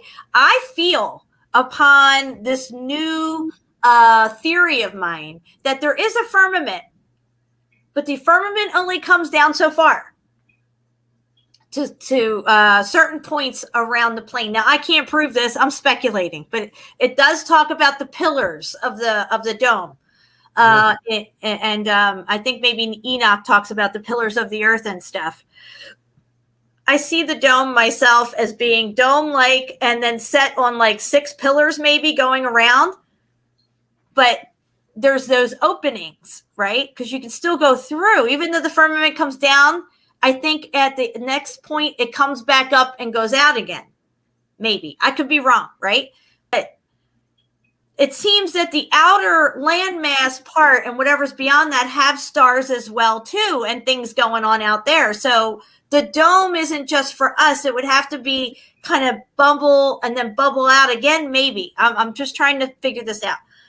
What I'm thinking is that the treaty was made because, they got their asses handed to them. They're like, look, we're way more advanced than you. Don't fucking come down here fucking with us because we'll expose all this shit. And they're like, no, we don't want it. We don't want anybody to know, right? So they probably told them, do what you got to do. Keep your people out of here, right? Yeah. We're putting up these barriers, these invisible Electromagnetic barriers. Could be. Electromagnetic barriers that are clear. You can't see it. Now, in one of the expeditions to the South Pole, Admiral Byrd's planes encountered a barrier around 2,000 miles in. Yeah, he lost some of their planes. Yeah, they crashed in it. And it's so funny because if you watch the show Under the Dome, they show a plane, a little biplane flying along, and then smashes right into this invisible thing. Right? It's so funny. It's like they're telling you. But that dome that was put around that city in the show Under the Dome was an alien technology. Yeah. It was not. It's physical, You can touch it, but as if it was a technology. Yeah. Like, put there too advanced for us to figure out. We would think it's supernatural. Let's put it that way, because we don't know what they have, right? So we would look at it that way, kind of like old people from way back in the day would look at our cell phones as some kind of magical thing, right? So I'm just picking apart these little truths that we see in Tell Lies to Your Vision and stuff. So I'm thinking that there's a barrier, but it's in proportion to where the dome comes down. Now, one of the Britannica America or something like that, it talks about the dimensions of the dome and how a barrier was encountered at 13,000 feet. So if the dome only comes down so far and their barrier is up to kind of, compensate for that gap that would be there. You know what I mean? I don't know. It's just, to me, it seems that way. If they're that technologically advanced, they would be able to put up a barrier. I know I would. I wouldn't want these fuckers down there or out there. You know what I mean? And the pillars, like you said, they could be like I said before the show, the technology that Tesla reinvented that would stop any missiles from coming in and just stop them like anything that is what is it called? It's like an anti-missile thing or something. Yeah. It stops anything that is metal or kind of I can't find a word. Like mechanical or anything like that. Yeah, not physical, but synthetic material, everything that is not pure and it cannot go through. Like I said, and you mentioned that the only way we can go through it is to be naked. Yes. Like in Terminator, when you said that, it's yes. Yes. Now Terminator, they were time traveling. I get that, or whatever you want to say it, but they had to go through it naked with no clothes on. When you look at this map, you see a lot of people naked on the other side of the land masses. I'm just saying, and they all seem to have blonde curly hair. But oh, this is so fascinating. It really is. They haven't dropped any other bombs since Hiroshima and Nagasaki, since that warning had come out. If you've noticed, they haven't really nuked anybody except for that recent one in, where was it? Lebanon or something, where that building got dustified by that. The one 2 years ago. Yeah, it's like almost 2 years ago now. The Rod of God or whatever they were calling that thing. I mean, I don't know what that was, but I mean, that could have been them. Who knows? It's like, hey, here's a warning shot. It just could have been a Tomahawk missiles. They do the same kind of damage. But still, it's not nuclear. And not that maybe a nuclear, maybe I'm using the wrong word, atomic. Let's put it this way, smashing atoms, atomic bomb. Yes. Because that has a reverberation that would, imagine if you have a pool of water, right? And that's your plane of existence, and you put a little drop a stone in the center and you got all those ripples coming out, and it'll constantly do that. It'll follow it until something interrupts that perfect flow of ripples. Boom, baby. And then it's like, it's like, hey, wait a minute. Somebody just fucking rattled our whole world here. And they're coming up like, hello, don't be dropping your fucking bombs. It's like, we're the neighbors upstairs who are making too much noise. You know, they're about to come through the ceiling. But maybe it wasn't even the Nagasaki ones. You know, they have tried to blow up like those tests. You know, the Operation Dominique and Fishbowl just before before they tried to. That was in the 50s. It was in the 50s. Yes, so that would be after. That would be after the 47 encounter. Barriers go up. They can't get out that way, right? So what are they thinking? They're like, well, maybe we can go up and go out. Yeah. So what's up there? Right? They tried something else. But then they couldn't get through that way neither. It's like, you know, you can't get through that way. Isn't it interesting how the rockets go up and then curve over? Oh, no. Go up and over. Have you seen those Steadfast rockets that hit the barrier? They do hit the barrier. You can hear and you see some kind of it's a gas barrier, I think, like sulfur hexafluoride that is super dense. That there is the same kind of barrier under the sea too. Right. And you know what? In the show Under the Dome, they found out that dome that surrounded their town that they got stuck under went underground, and because they tried to go way down into the tunnel systems and tried to get out like from underneath, and they found out no, it goes down too. Yeah. That's very interesting. So here we are back at the map. And all around this wall of land are these faces, and these seem to be the rulers of the lands at this particular time in the late 1500s. And I think that this is where the treaty happened and stuff. Now, what happened in the interior here that melted everything and fried everything is anybody's guess. It could possibly be something to do with a pole shift, meaning Polaris shifting poles with the inner sun of whatever that thing is, and the grid system frying that way due a byproduct of that happening. It would make sense that cathedrals worked out pretty well for this. Maybe they knew that this, like China builds earthquake-proof buildings, so you know it could withstand a 7-8 Richter scale. Maybe they were building the cathedrals to withstand the pole shift to come out the other side, because really you don't see too many melted down cathedrals. You know what I'm saying? But I'm saying a prelude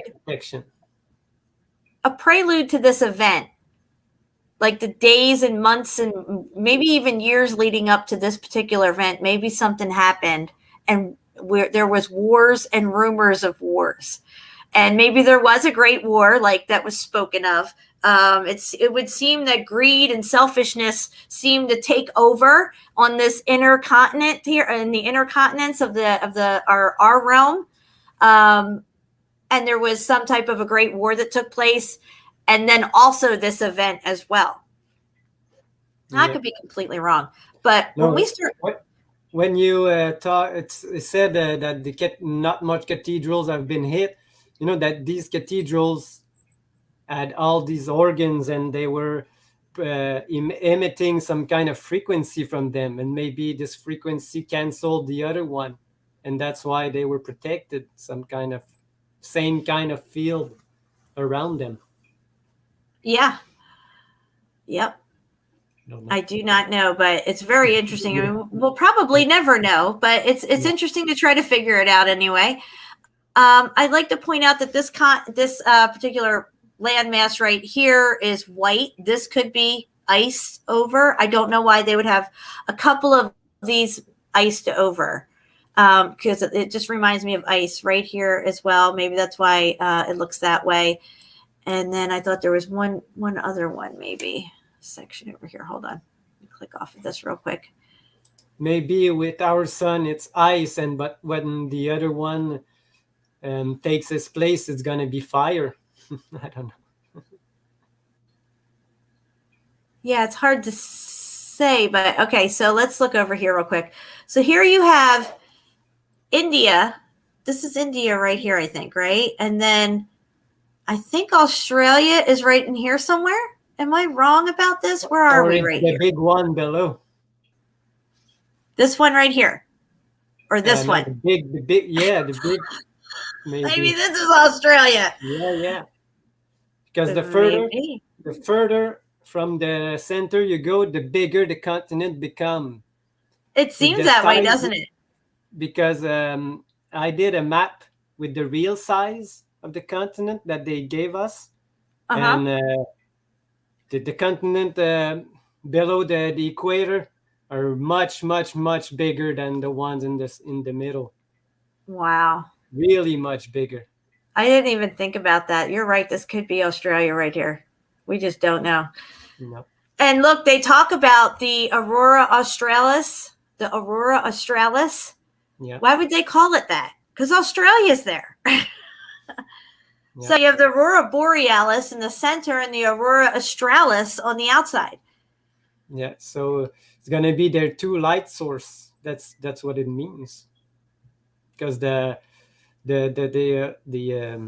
Aurora Borealis, it's like what they say is the reflection on the ice. Probably not true.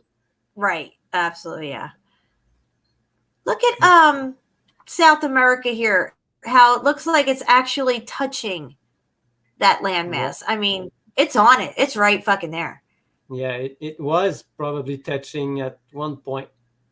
And there's the land that is touching that part. It's called Isla del Fuego, you know? Oh, The island of yes. fire. Is this where Deception Island is too, or is that over off of Africa? There's a Deception Island. Maybe that's where the whole deception started. Yeah, it's not in Antarctica. This Deception Island. Africa would be over here. Okay, and yeah, I think it's off the coast of Africa or South America. Deception Island. I forget which one it is. Let me see here. There was something else I wanted to point out. Oh, okay. So you're saying all this right here. Look, it would make sense if this is Australia, that this would be the Philippines and the islands and stuff all right here. Yeah, Borneo, Philippines, and it has to be because there's no Australia. Oh, look, dude. You know what? You're right, because at the end of Australia is Tasmania, and Tasmania looks just like this right here. Just like this, with that separation between Australia and Tasmania right there. Yeah. And what's this? New Zealand? What's this? I don't know. I don't know. That could be New Zealand right there. I'm just saying. This is so good. There's a big flock of ships right there. Yes, they have armadas of ships going all the way around this thing.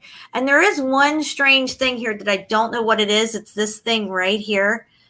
I'm going to try to get a better picture of it. You didn't have the giant map. No, this one. There's one here as well on this map. Maybe it's the same one as we were just looking at. What is this? What is that? I don't know. Looks techie to me. I don't know. I can't really make out what it is. Yeah, I can't really make it out neither, but it's something and it's big, whatever it is. Let's go back over here real quick. Yeah, see, there's a really, really close there. Anyway, that's the long version of the map, and that's it around the globe there. Put up around the globe. But let me go back up here a little bit. Yeah, to put it, but they put it the last one, so they put the flatter map first. Yeah. And then they show how they put it around a ball. Yeah. It's right in one of these pictures here, that anomaly we were just looking at. Here it is.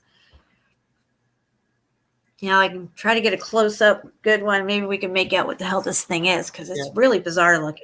It's the Let it most float. bizarre looking thing on the whole map, I think.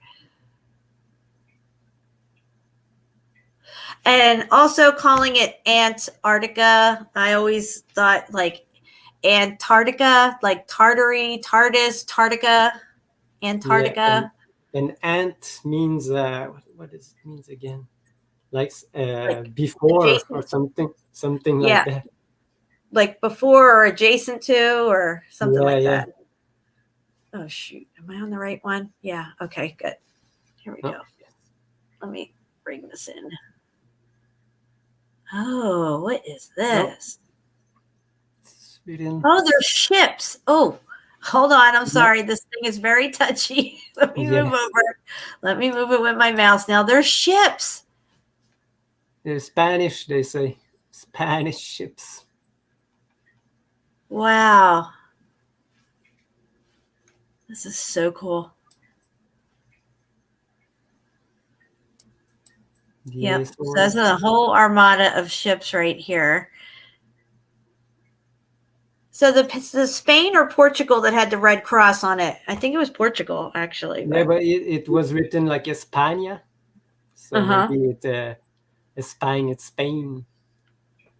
Let me see if I could scroll up on this a little without moving it too much. Hold on. Bring it down a little. Yeah, Yeah, I see España. it. It says Hatta del Indi per España. Right? No? Yep. No bueno? The only word I can make out is España. Should be Spain. All right. Well, that mystery solved. All right. So, all right. So let's expand on our theory here. I'm going to come back over to this screen share, I think. Let me see what I got lined up here for us. If anything will work for me. Okay. Just letting you know, I tried mirroring your.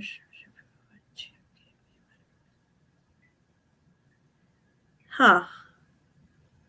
Jeremy, it seems Jeremy got a strike on something that we were talking about. I don't know what happened there. Was that my last show, Jeremy? I don't know. I don't have any strikes. But YouTube's shifty with that.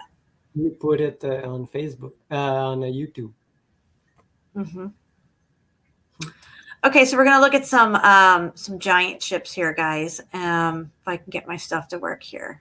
This is some China stuff, but I have other stuff on China that's gonna blow your mind, and Japan with their giant ships. All right, so crazy. Shapu, does this look like a Hulk to you, or does this look like it looks bigger than a Hulk? Who's rowing this thing? Are you kidding me? Who's pushing them long rowers out there? They probably had a machine in that if they build this. Yeah, that's crazy. This is a massive ship right here. And it seems to have something on the back here that's jutting out. That's interesting too, like an exhaust of some sort, dare I say. Yeah. Or I don't know, there could be extra oars for somebody. I don't know. All right, let's go to this next picture. Oh, is it going to work? Okay.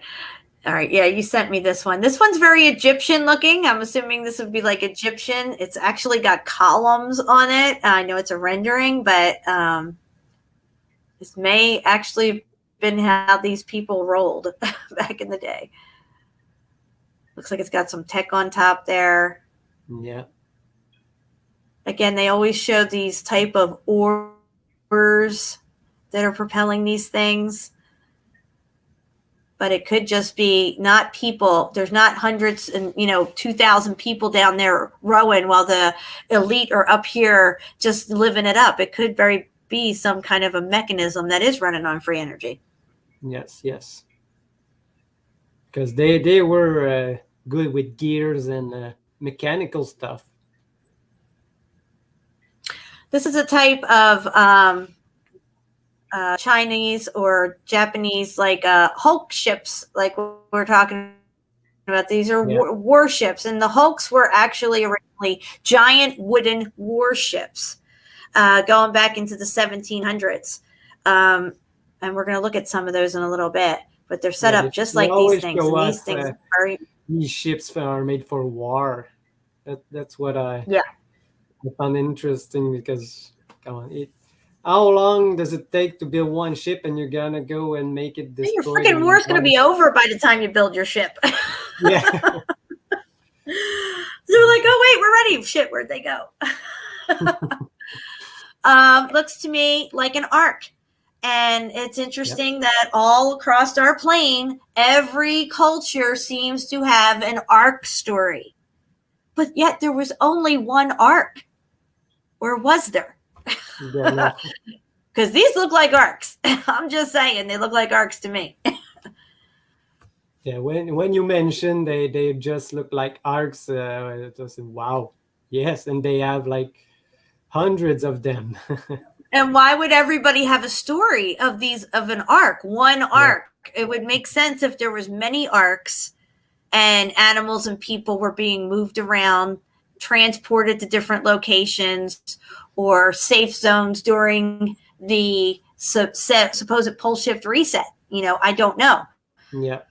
Here's another rendition of Egyptian style, just luxury palace boats. Wow. Just wow. Yeah. That's 1, 2, 3, 4 stories practically.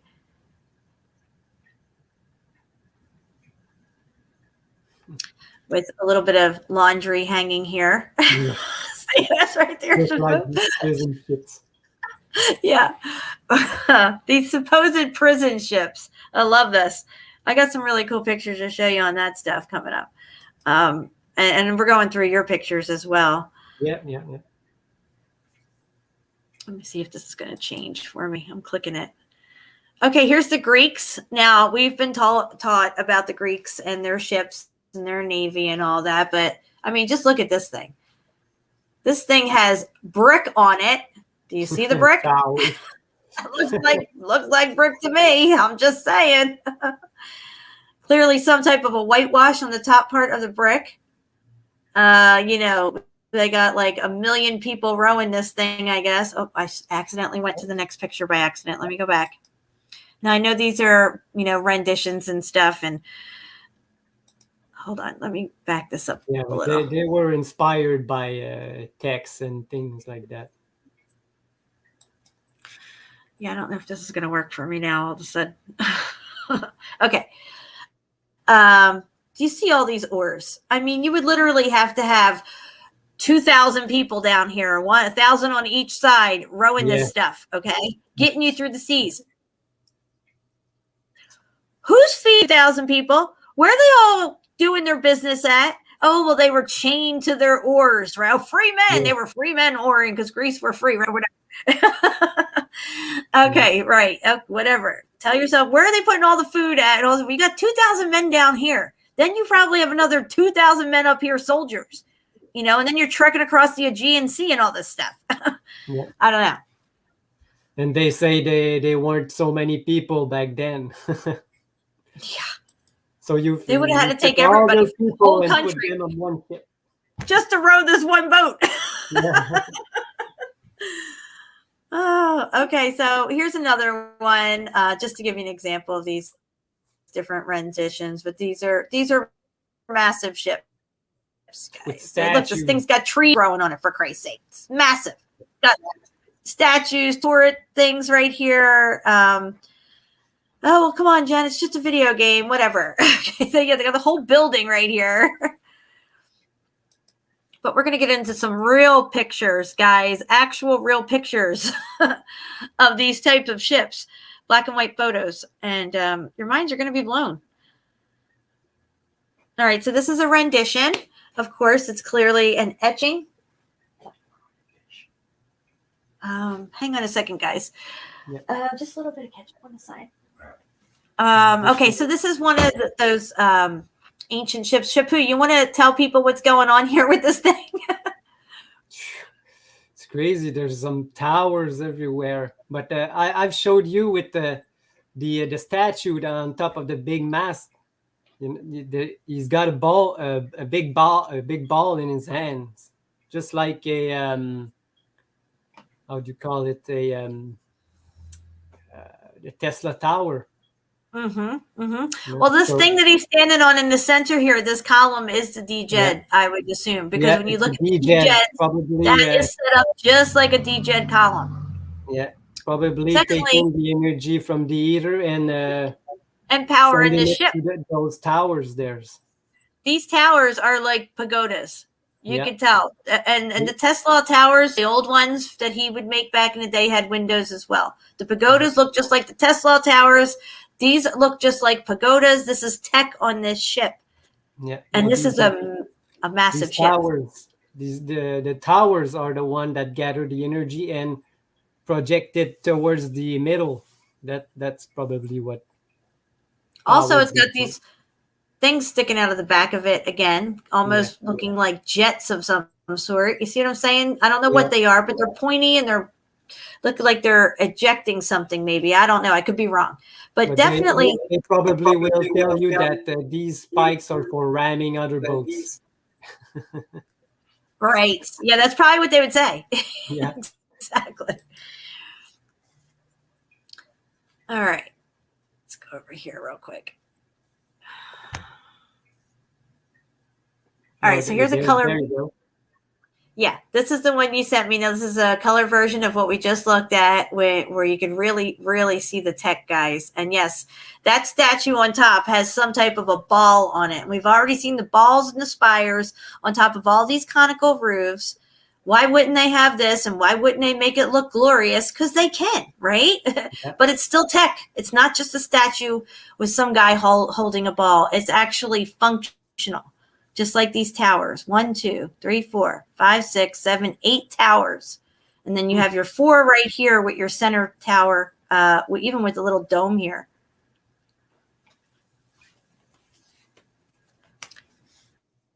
Yeah, these Absolutely ships are incredible. crazy. Really good picture, Shapu. All right, let's go to the next one.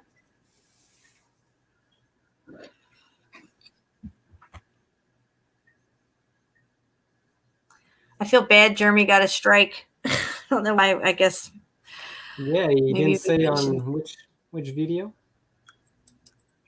the one that we were on last time, me, you, and Steve. Oh, really? I think we mentioned something because we were on Rockfin. We might have said something for a minute, Yeah. but I didn't get a strike on it yet. So Well, okay, why don't you we tell us? mentioned what's going on this time. Yeah, we won't talk about it. So why don't you tell me about this picture? You sent me this the other day. Where did you find this at? I found this on a blog about inner Earth. These are the beings that live inside the Earth, and it looks like Dogman. And when I saw it, I had to send it to you. It does look like Dogman, dude. That's the first thing I saw. At first, I thought it was a reptilian or something. I looked at it closer. I'm like, oh, that's dog. That's Dogman. Yeah. And they say these are they live inside the Earth,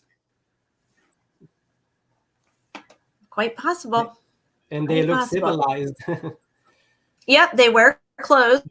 We did Just- learn that when I studied Cenocephali, Yeah, and they talk about how you know, the definitely a depiction dog. of Saint Christopher. You know, that's Yes.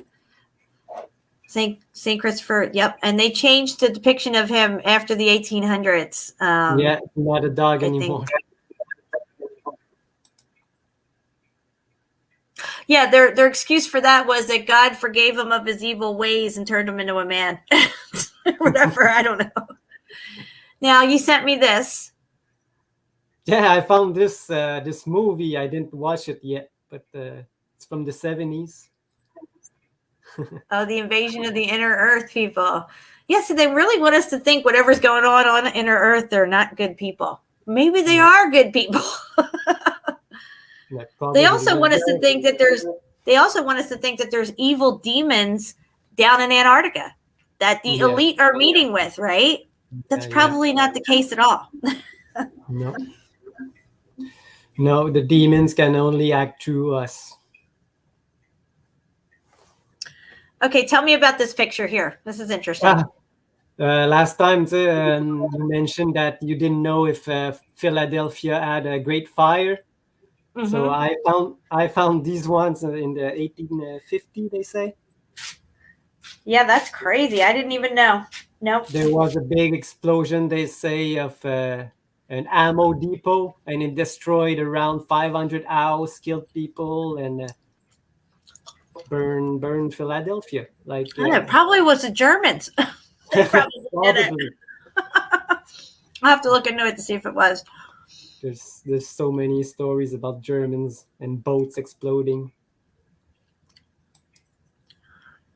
The Germans are the reason for dazzle camouflage. That Mandela effect. Okay. Gee, wow. What do I say about this picture? I just don't even know. These are Russian boats. Russia, guys. Do you see this massive ship right here? Okay. Don't even know what's the use for them. I know, right? And This had to be- no sales. That's right. There is no sales on this thing. There's houses and there's tech, but there's no sales.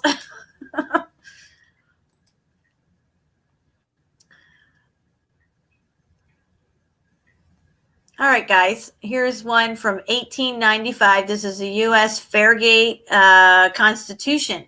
So what they're saying is that these ships were used during the war, different types of wars and attacks, all this fake historical narrative stuff. These port windows here on the side were not for cannons originally and all this bullshit like that. They're actually windows. This thing was built this way. It's not a later addition or anything. When you look up the history to these things, they always have a bullshit narrative that, oh yeah, they were used in war. They were big warships, but then, now they were hulked. And we put them on the side of banks of rivers and stuff and put prisoners in them. Put prisoners in them. They had these big buildings and in big prisons, but they had to put people in these boats. I feel like these things, I never even heard of them before. The fact that they look like Noah's Ark really creeps me out. It makes me question a lot of things. When you mentioned that, it blew me away because I didn't think about it before.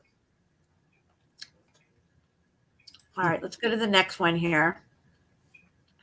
Take a look at this sucker. Here's another one. Yep. These are not masks for this is technology standing up here on this houseboat. Noah's Ark was 500 feet long. Some of these hulks are close to 300 cubits. Just I am. I looked them up and I looked their dimensions up. And if you look up 300 cubits, it's like 500 feet. And if they say that these were stationary, why did you put those masks there? You didn't need exactly. No, well, the story is they're decommissioned.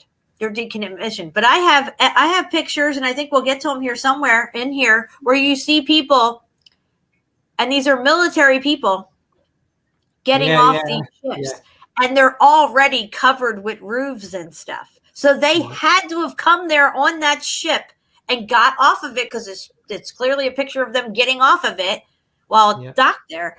So these are not like, maybe they did use them at some point to put prisoners on. I don't know, but that was not their original intention. I feel like these are giant ships, possibly, that were put to survive the pole shift or reset, whatever took place in this realm that had a part in destroying everything. That there was survivors and they were able to, maybe they knew with this pole shift, there was going to be a flood. The waters that are coming in and out and in and out. They say the water came from below. Yeah. They had like these airships and these giant ships. Yep. So these ships may have even been able to fly. Possibly. If you put a giant balloon on it. Yeah. You never know. Could have some kind of tech. Because these airships are huge. Look at this one. It's got a fucking Acropolis on it here with lawns and gardens and temples and everything. Just like in Italy. Again. Exactly. Bella Island. Yep. The island is the ship. Maybe that's what. Maybe the island is the ship. Exactly. That's crazy. And it's all lined with gold, of course. You would have to have gold. Yeah. Because this is a piece of technology, not some ancient ship. No.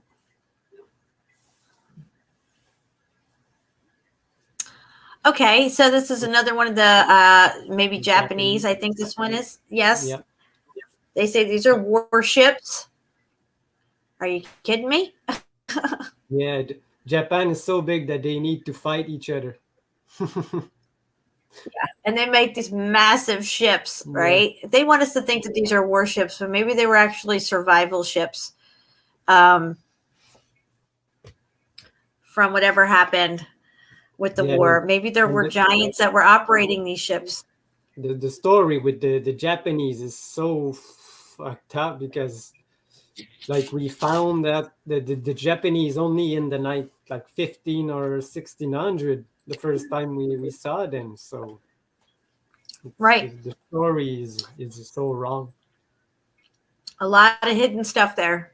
And I have old maps that the island of Japan is so big compared to now. Oh look, they're drying their clothes. That's right. What else are you going to do on a ship, right? You're going to dry your clothes. It looks like, there's a steam chimney. So it was a steamboat. Yes, I see it. And then you have these massive chains, right? Because there's a front of a boat that we're going to look at coming up here. And when you see the chains that come out of these boats for the time era that they're telling us and stuff, it just rings giant to me. The giants would have had to handle these chains and stuff. Again, I would like to point out, these are windows. These are not ports for cannons, and they're not cells either. Because when you see the other pictures we're going to look at, you could see that these are windows, not bars. All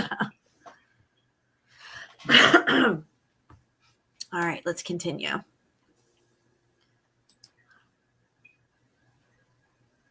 All right, here's a good example. Let me scroll in here. We have 3 of these ships here. Here's one right here, one here, and then one down here. What it said on below the picture, they say these are the ancient ships for troops. Yeah, marine troops. Oh, it says ancient? Yeah, ancient. Oh, it does say ancient right there. Look at that. Used for troops, marine troops. Wow. I did not know it said ancient right there. Do you see these ports, guys? See these ports right here? These are not for cannons. Nope. These are windows for people. Yeah. Very large people, probably. Look at the first one, the A-frame on the bottom. It looks like the first one, first boat. Okay, right you here. See like the front right there. You see that in mountains everywhere. These A-frames, holes and doors. Oh yeah. You know, these people here on this ship, this guy's sitting on the railing. This guy's got his leg over the. They're chilling. They don't look like prisoners. They don't look like they're having a bad day. Like all these horror stories that you can read about on these prison ships that they've put out there to make you think that that's what they were for. The more horrific the story and the bigger the lie, the more people will believe it. Yes. Eat that shit up. Look at this thing. I mean, are you fucking kidding me? That's Noah's Ark. Come on. Wow. Look at that tech right there. What do they need all this for right here? What's that? What's this? No. What? And then there's one back here. They could have put a Ferris wheel on top and made a amusement park. They sure could have. They could have put a Ferris wheel on it and just puttered the way right down. Just keep the wheels spinning and just go. Oh. Okay, guys, here we go. This is the other side of it. Yeah. Look at that tech right there. Do you see this? This is not a flagpole. This is what you see on top of conical roofs all day long. Yeah, I got one that they're loaded with wood to bring some wood, but how do they move these ships? That's what bothers me. I want to know how they move these ships. Exactly. Let's get to this next one here. Okay, I've seen this one before. This one's in China, I believe. This is a boat made of stone, or was turned to stone. I don't know which, but yeah. Obviously, The old steam ship.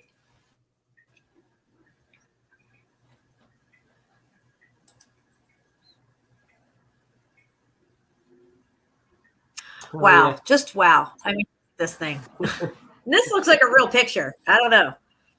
Yeah, I think I've got another one that, yeah, it's a real picture. And When it's, that ship comes up on Olaf, when that ship in the northern part comes up on Olaf and his son in that story, The Smoky God, yes, this is what I imagined that they were on. yes, This is yes. what they were on. That shit's gold up there, just like St. Basil's. As a matter of fact, that looks like a mini St. Basil's right there. What's that doing on a fucking boat? Because it's tech. tech, Clearly. And this is in the water, guys. This is not one that's part of a World's Fair or anything like that.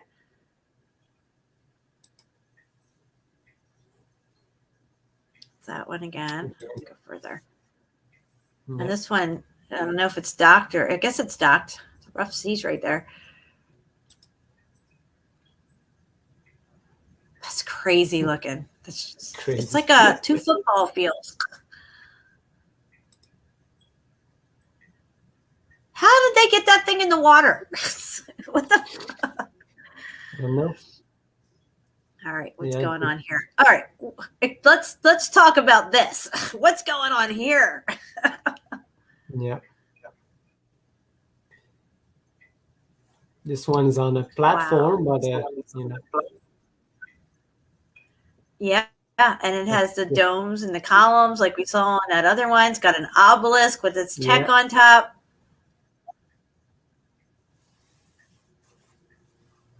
Brick. Clearly, there's brick behind those columns.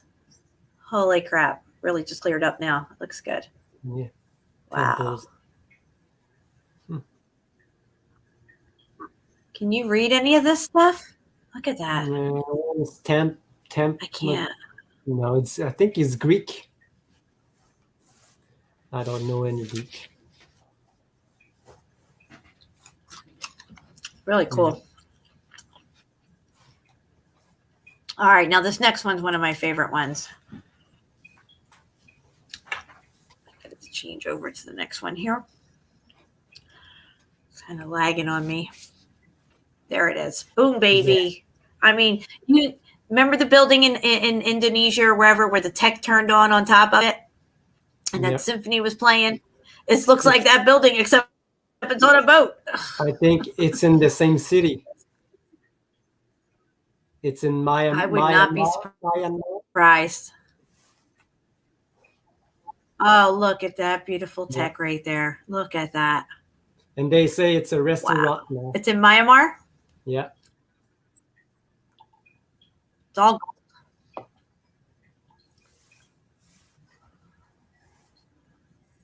Wow. Yeah, it's a restaurant now. What was it before? Look, there's even tech on the back end of it. Look. Let's go up here. Look at it. It looks like it's lit up too. The sun glistening off it, but man, that shit looks lit.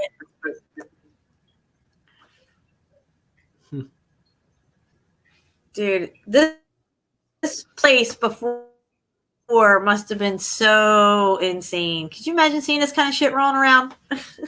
Yeah, it's crazy.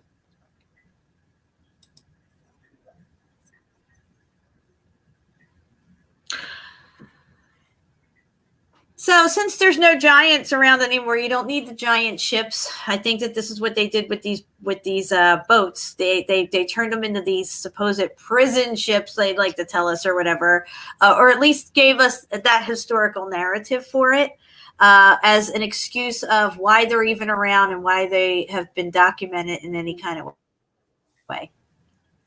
All right, so here we're looking at St. Elmo's fire. Do you want to explain a little bit about the St. Elmo's fire and what they think it is, or the mystery behind it? Yeah, but well, they say it's an atmospheric effect. But this picture probably in a storm, all the top of the masts are lit up, and you can see that it's ether that did these kind of effects on it. It's like a blue. Yeah, it's blue. Yeah, I have something up right here.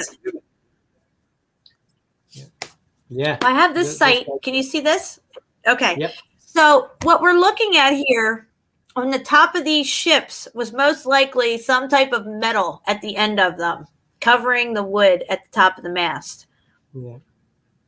That was meant to collect energy for that ship. And they try to tell us it's some kind of mystery and all this stuff, but look, they're showing it right here on these buildings here, and we already know what these cathedrals are for. That's showing us that they're doing their job right there.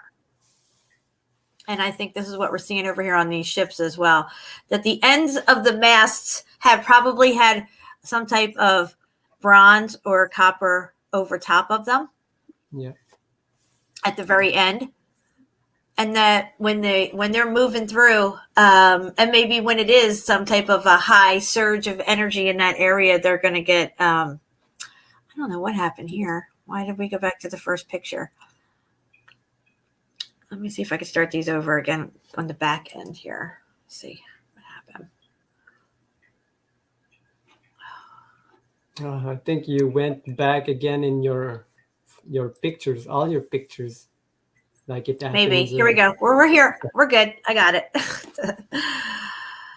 All right. So, yeah, this is what we're looking at here. And then if I scroll down this site here a little bit, come back over. I didn't realize they were right next to each other. I think they have another picture to show us down here, don't they? So the meteorological occurrence where pointed, tall objects in the atmosphere like church towers and ship masts create an electrical discharge. That would only happen if metal was involved. That means at the very tips of these masts, they had to have some type of metal on it. It's not just going to happen with wood. And that blue plasma is just like in the mercury arc valves that have that blue plasma in there. Yep. Look at this. I don't think there's anything. I don't know if they have any other pictures down here, but let's go back over here to the pictures.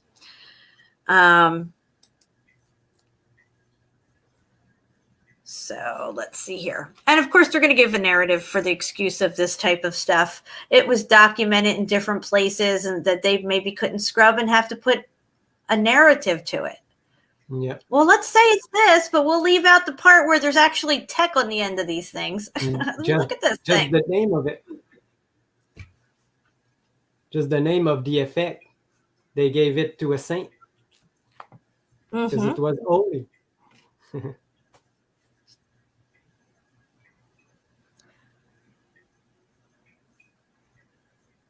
I mean, you would think that this plasma would affect the shipping somehow, but if this is a directed, if this is technology and this energy is being directed for some reason to help power this boat in some way, or the objects that are within the boat, the utilities that they might use in the boat, like lights and stuff. Probably the utilities, yeah.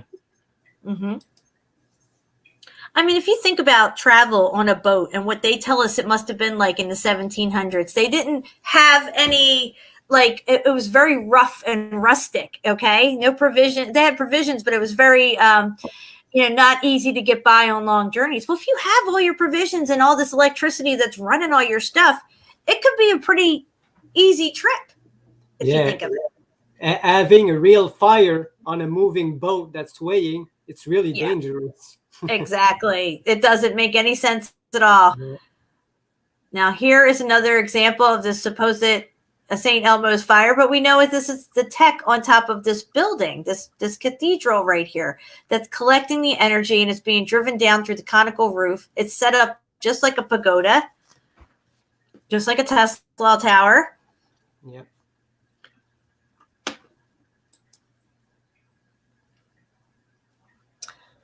All right, let's see what we got next. Oh, yeah, this one here. Just look at that. It probably lit up the whole area around them for when they're sailing at night and stuff. You know what I mean? That's what they use for when there's no moon or no light. I mean, they just want us to think that these guys are floating around at night, just staring at this. What if it's cloudy? You know what I mean? When it's cloudy, you don't move. Well, then at wake all. up the next day. Where are we? I don't know. Yeah, they had to have had instruments and ways to.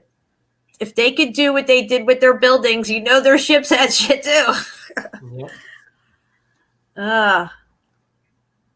And apparently, during a storm, you still have your St. Elmo's fire there. Help you see your way through the storm. Oh, look at this one.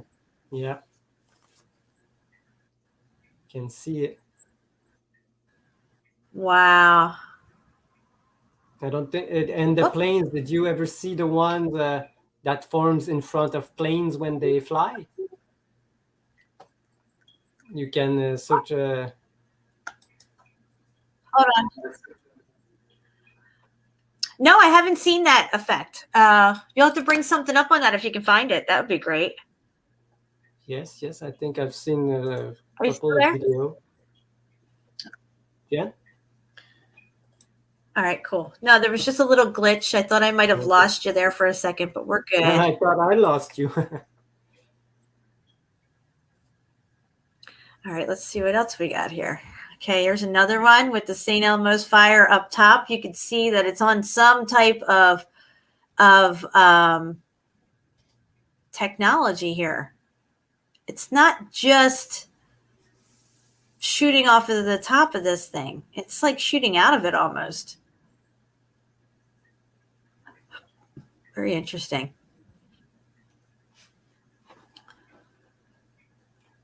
All right, what else we got here? Let's go to the next one.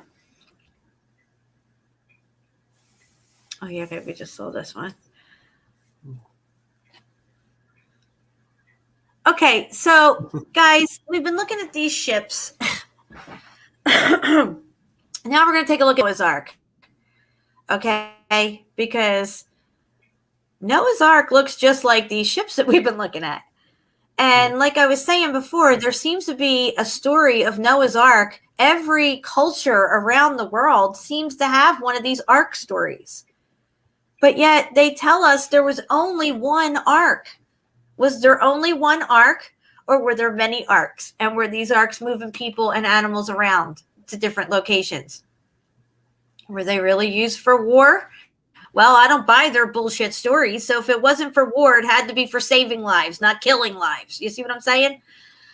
Yes. Yeah, if there's more than one, then people will ask too much questions. So exactly, they'll ask too many questions, right? So the only thing they say that gives the Noah's Ark story validity is that there are so many stories about it around the world that it must have happened, and it happened the way they say it happened. But, we know that they give us half truths, and the Bible has shifted a lot. So we have to, if we could take away from the Mandela effect, that it shows us where the lies lie. Because if it was true to its nature in all forms and fashion, it would not change. I'm not saying the Bible is 100 complete a lie. I'm not saying that. I'm saying it has been manipulated. Things have been left out of it. Things have been added to it. And the thing is shifted from first page to the very last page. I swear to you on my grandmother's grave, you can open that Bible up. It doesn't matter which one, and go to the very first page and find Mandela effects all over it, and go to the very last page of the Bible and find Mandela effects all over it, and all in between too. So why is that happening? We cannot discount or disclude that from our theory that we're forming on what this Mandela effect is showing us, because we're clearly seeing it. So we're seeing it happen, but what is it actually showing us? And for me, it's showing me where the lies lie to some extent or another. Yes, exactly. Could the Noah story be a lie? Not in a lie in a sense that it didn't happen, but in a lie in a sense that it didn't happen the way they say it happened. You see what I'm saying? Yeah. But nonetheless, it takes a truth and twists it and turns it into a lie. So if God wanted to show us that, okay, well, you got the story, but you didn't get the whole story or the right story, what would he do? Maybe he would shift it to show us like, hey, look, this was, the hand of man has manipulated this. And now, Yeah, but you need truth in every story to keep it alive so long. Exactly. If there's no truth in the story, people will just throw it away. Exactly. So there's got to be a reason why the Mandela effect is affecting the Bible. We see it affect all these other things, and what can we conclude from that? And now some of them, I don't know what to conclude. Some of them are baffling to me. Like the body changes and stuff, our organs shifting around and all this stuff, or rainbow trees popping up out of nowhere. I don't know. But for a lot of it, it seems to be pointed towards things that were never true to their nature to begin with. Before the Mandela effect had ever happened, I had heard stories about the Bible being manipulated by man in many different ways. And then along comes the Mandela effect, and it's like shifting all over the place, all of them. Doesn't matter which version you have. Yeah. Could the Germans be involved? I don't know. Like you said, it's the show of the lies. Yep. Okay, so here's some modern day versions of the Ark. People have made replicas of Noah's Ark. Look very much like those Greek boats that we saw with all the 2,000 paddles along the side. That kind of reminds me of it. And it also looks very much like the Hulk's prison ships. Yeah, same shape, same house on top.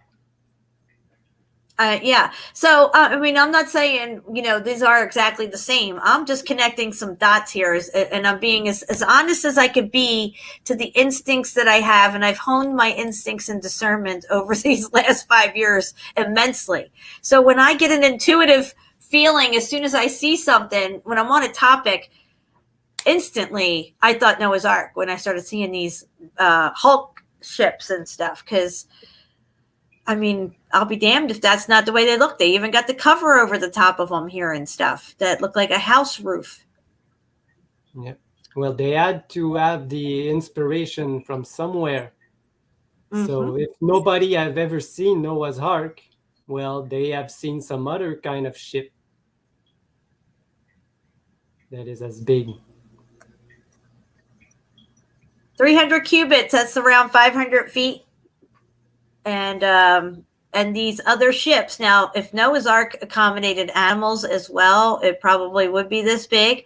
Maybe the other ships were more for people than animals, but some of these ships are extremely large and some of them are, large, but not as large as this. Yeah. Okay, so we're back to that picture there. Let me get over to these other ones. I have a few more coming up here, I think. Let me go over here to this one. Okay, so here we're in Japan. We're going to look at some of the Japan ships. There's that one. I think we already saw that one. Okay, good. Let me go to this one over here. Okay, the hulks, ships that afloat but not seagoing. Not Okay, seagoing. so that's what they want you to believe. Well, then once they got hulked, they weren't seagoing anymore. But they were seagoing at one time because they say that they used these great wooden ships during sea battles and stuff. But now they're retired, and then they hulk them, which means they supposedly make them into prison ships. Yeah. Again, look at the massive chains coming out of this boat. Massive ports here. This picture of this one right here is from the 1800s. These are not windows for cannons. They're just windows, guys. They're just windows. Looks like these chains were added because those two big holes looks like they add bigger chains. Yeah, you're right. Up top here, these really big ones right here. Yeah.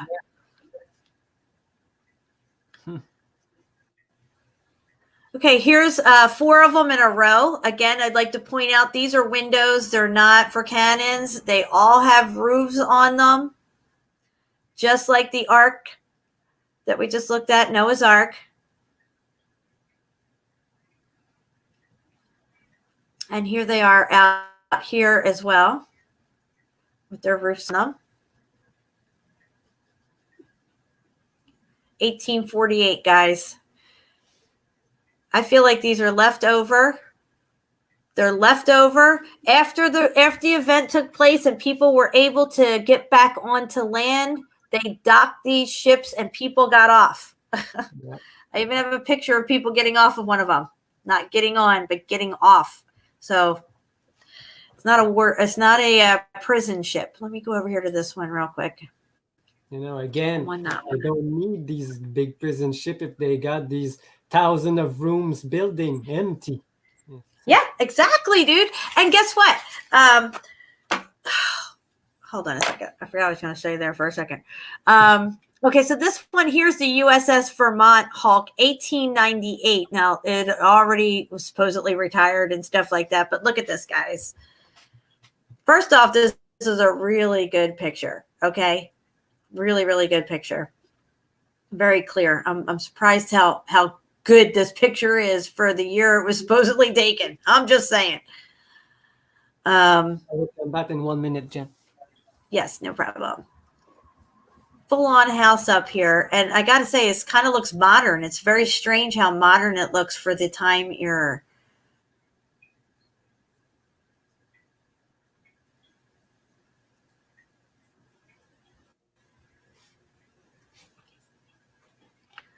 All right, now where was that other one I wanted to show you guys? Let me go over here. That one. That one. Okay.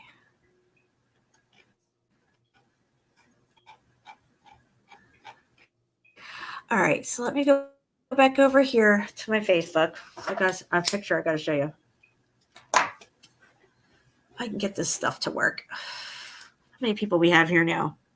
47 people. Cool. Jeremy, I'm so bad you got to. I feel so bad you got to strike. I'm sorry.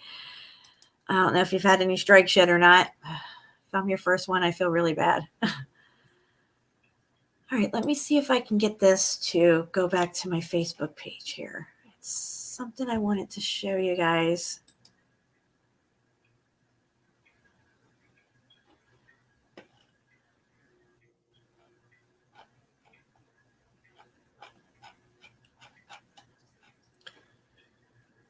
right, let's see here.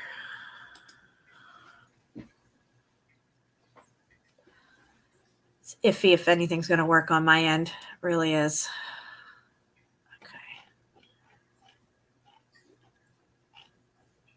Still working on it. Hold on. Nothing wants to work for me. Wonderful.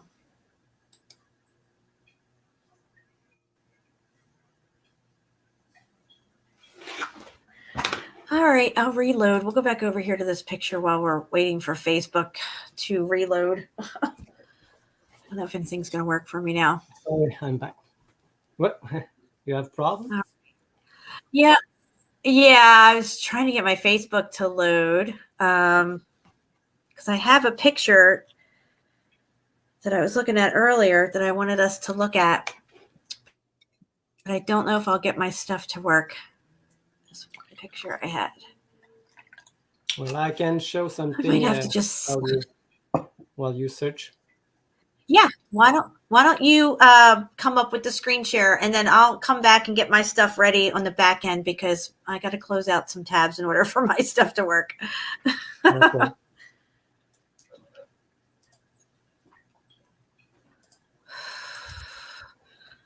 First, I'll show you the St. Elmo's fire from a plane. Okay, let me get this up here. I didn't put the sound, so I think it's this one. It's just a plane taking off, and I think it's around this point. Yeah, you will see that look. Oh yeah. An arc in front of the plane, and you can see that there's a lot. Oh yeah, I see it. Yeah, just the plane moving through the air, the ether. Right. Yeah, and you can go on YouTube, and there's plenty of pilots that are filming this effect. Okay, I am going to take a picture or send you the picture in a minute to bring up for me that we're going to go over here in a second after we look at your stuff because I can't get it to work on my end. So let's see if I can find it. I can show some other big boats.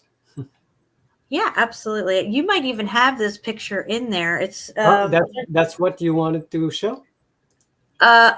You know my thumbnail for the video that we're on right now. I used the thumbnail of the ships with a bunch of soldiers out front of it. Oh yes, I got it. You have that one? Yes. Because that's the one I'm trying to bring up. I want to go over that because that picture proves what we're saying. That these things never had sails on them. Like they're lying about the fact that these things were desailed and docked there. This one. Yeah, there we go. Let's zoom in on that. And let's pay close attention to these soldiers out front, these Navy guys. If you look closely, they're all walking away from the ship. They've gotten off of it and they're walking away from the ship. Okay. Look, this, so they're still coming off the ship. Yeah. So if you scroll up to the top, you can see there's no masts on the ship. There's no sails, right? There's no masts. How did this thing get to where it is and dock to let all of these fucking people off? Are they just arriving? You know what I mean? Clearly, this thing is able to sail with no sails. Clearly, they're not prisoners either. And they're not prisoners as well. Exactly. So what's going on here, guys? But the first one, they said it was to house Marines. To house Marines. Yeah. For what? I really don't know. Huh? So there's then looks like they could have sails, but they don't. They don't. That's right. Look, that's what I was telling you. These are the supposed convicts that were on these boats, you know? Well, they could be anybody. Yeah, it could be anybody. That's right. And there's not enough to fill the boat.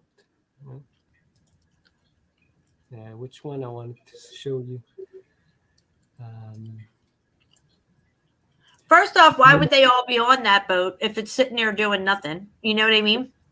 And then they're supposed to be what, learning how to work a ship? Well, that ship's not even in working order. Why would you take a bunch of Navy guys on a ship that's docked to teach them about it's ridiculous. And they don't even use these ships. You would teach your Navy about ships that they're going to use, not ones that are prisons. Nope, I don't get a prison ship.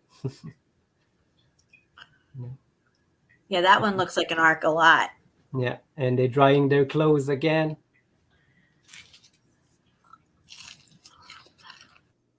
See this Look at that one? thing. Wow. Nothing Is that one on top. fire? No, looks like they're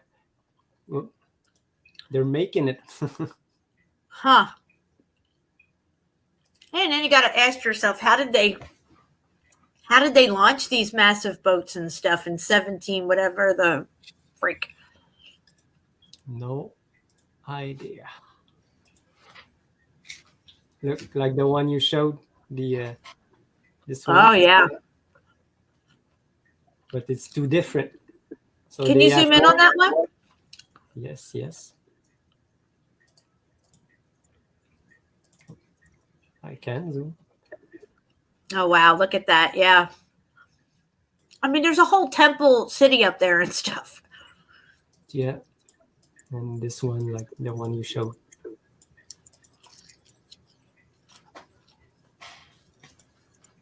Is again another type, but this one with sails. You know, they're not as big. These are big, really big, but the other one are huge. And those sails aren't even that big, though. They're kind of small sails for a large boat like that. Yeah, but they probably have a bigger one here. No. Again, another one, but no sails. No sails, just flags, right? And that one, the double-headed eagle there in the front. Yeah, this. Two-faced. That's the one I was told you about, this big load of wood. But if they don't move, no sails, how do you bring that wood? Right, exactly. Just look,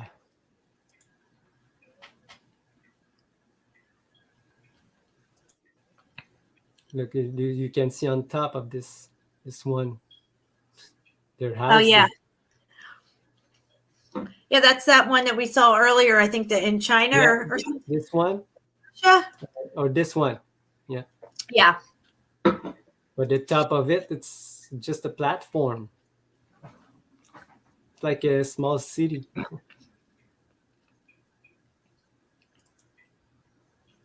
I don't know how many they have of these ships.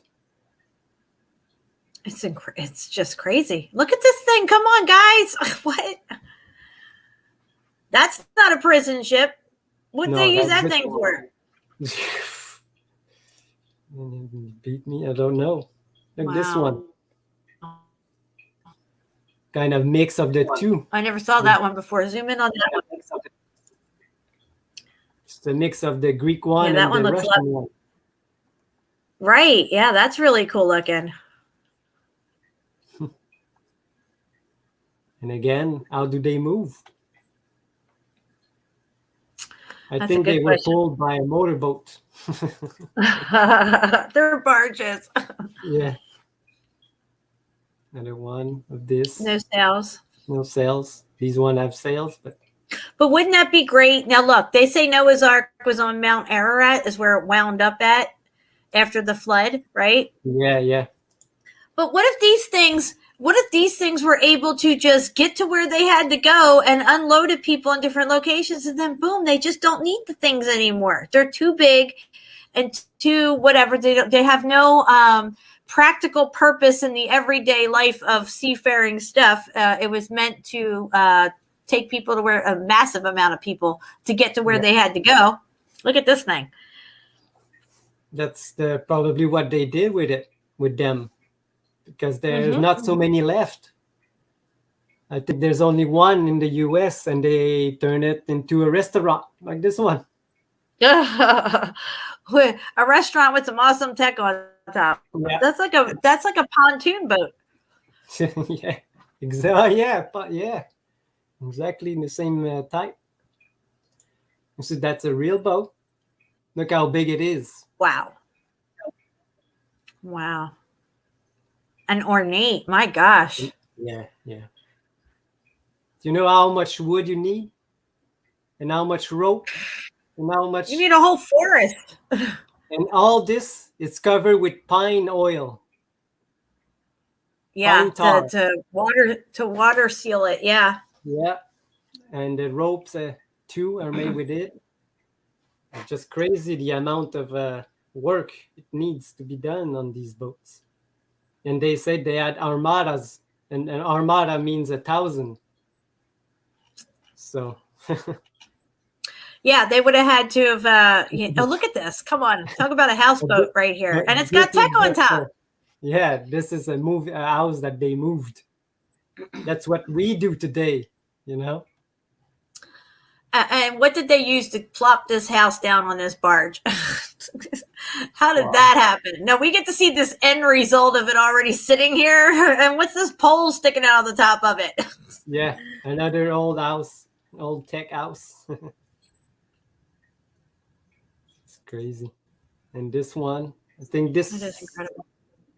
is the one you showed, the same boat, Yes. but a different place. It's not supposed to move. Different location. Yeah, different location. These are just steamboats, but with sails. Huh. They have two. Look, that's another restaurant. Wow. A Oh giant- my gosh. You know what? I just thought of something, dude. There's a Yeah. fucking restaurant like this in Philly at the at Penn's Landing. I've been on it. It's called the Mushulu. I'm gonna look it up. Oh yeah, good. Look it up. Yeah, but because I know they have turned one into a restaurant. And look at these rings. And I showed the cannon, the ale cannons. Someone sent me a video that they shoot these rings. Hold on, let me come over here and look at what you Yeah, got I up. know. I'll just wait. Oh god. All right, go ahead. Now, what's going on here? You see these rings up in the air? Yes. But someone, Yeah, what is that? someone just said, the post I did with the ale cannons. Oh yeah, we got to look at those next. We're going into the hail cannons next. Yes. Someone sent me a video that a guy made a cannon and he's shooting these type of rings from these cannons into the Are air. they now? Do you remember the stories a while ago of people seeing black rings in the sky, smoke rings, and nobody knew what they were? Like circles of black ring of smoke. I remember. That's just. Oh, yeah. I don't know if it No. connects or not. No, I don't remember. Now I think they're just destroying big ships. You know these ships, the Chinese junk. They called it junk. But look, they are destroying it. Yeah, they called it junk. Yeah. Look, they're saying here destroying the They're Chinese scuttling junk. the ship. Yeah, they're hiding the evidence. Wow, yeah, they are. Uh-huh. And now you can see the difference Wow. between. Look at how massive that is. That's Yeah. the average ship, and that's the fucking thing The right junk. there behind it. That's nuts. The junk. Yeah, that's so funny. They got their junk. It's Baroque. It's Baroque junk. Yeah, it's Baroque and junk. Oh, Again, a rendition of a prison ship with clothes hanging on. I don't know. yeah, this is crazy how they don't have sails, but they got plenty of clothes hanging all over the place. And they make sure that you know that there's clothes hanging for sure. Yeah, because every one of them have some. This is the one you showed. Yeah, zoom in a little if you can, and we can. Yeah, every one of them has it. Any Yeah. one of them, zoom in on it. But like you were saying, everyone has the clothes hanging on it. That just reminds me of like a voyage that people have taken for a long time, and they got to hang their clothes out. Exactly. These are not that big though. Cannot zoom that much. This renditions of stationery. Look here. Mm-hmm. There are 3 of them, and it said Ireland Island in the Bermuda. Look at this building. That's strange. 3 of them. That looks like Bella Island, dude. That looks like Bella Island right there where those ships are docked. Yeah, it's in Remember Bermuda. Oh, wow. That's crazy how much it looks like Bella Island. Yeah, look at this. All made up. Yeah. It looks like That's not an island. That's a building. That's the building, and the date 1848. I can't see. Oh, 1848. Yeah.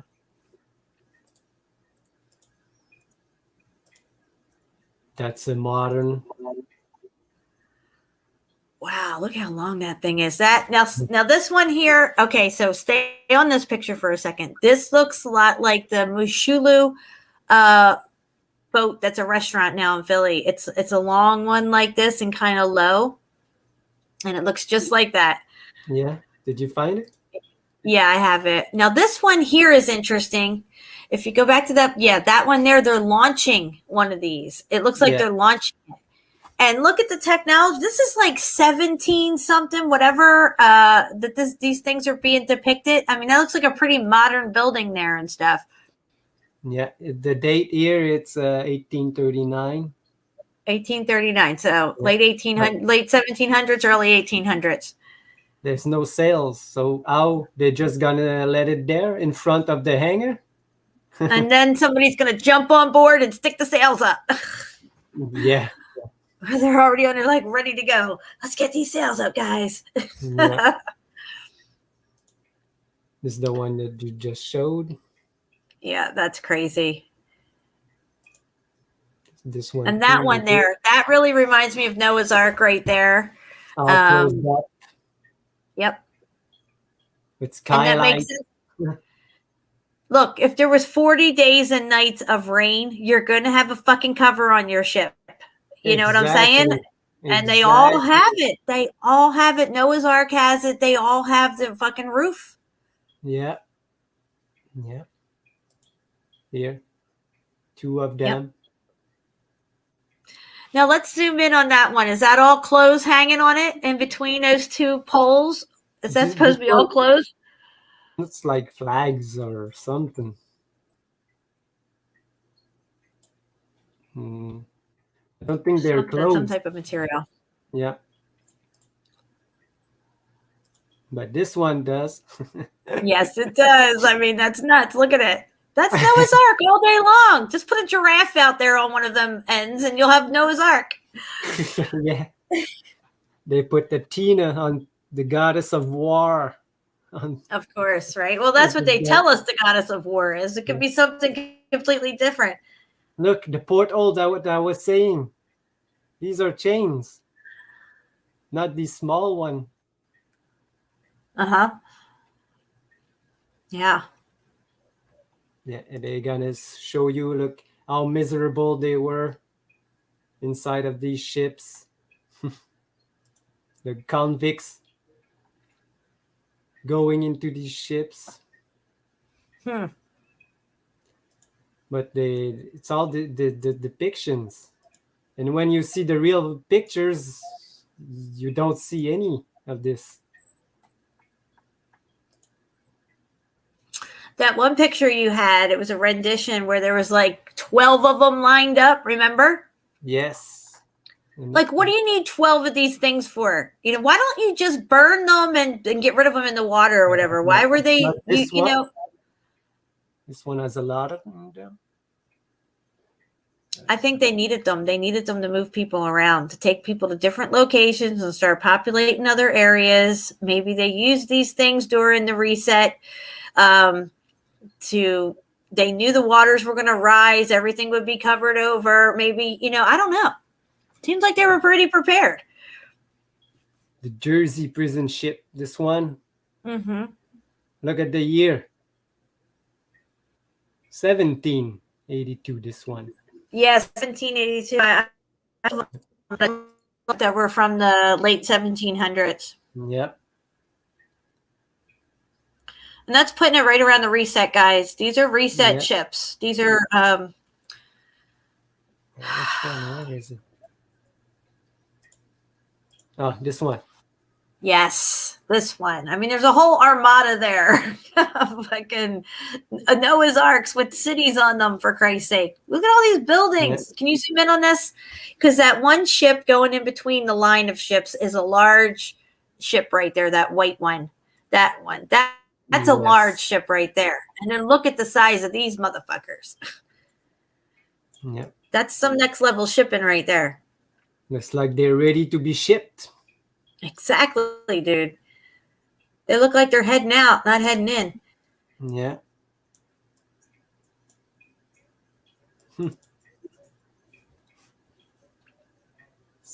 These ships are crazy.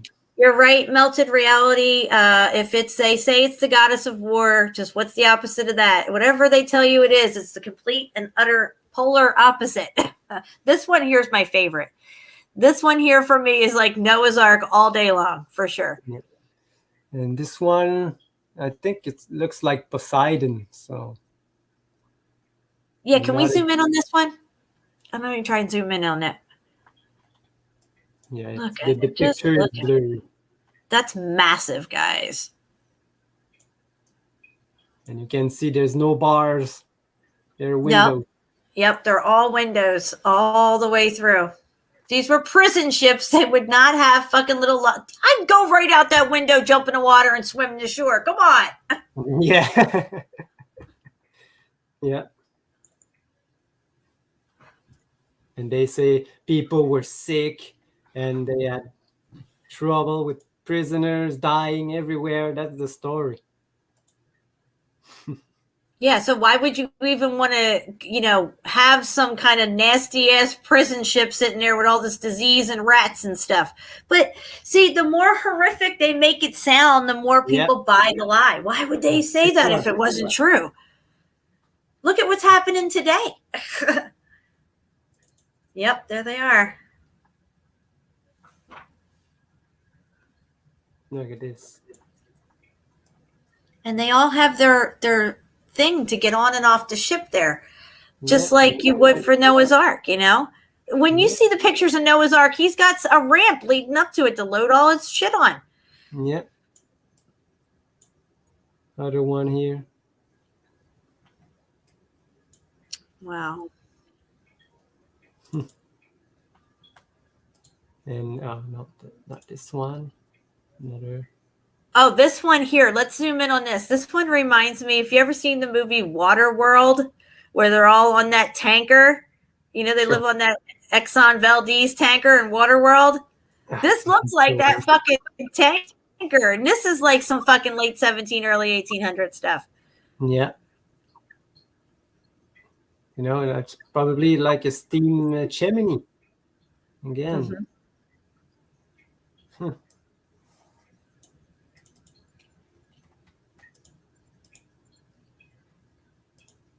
Got lots of the same one. I didn't.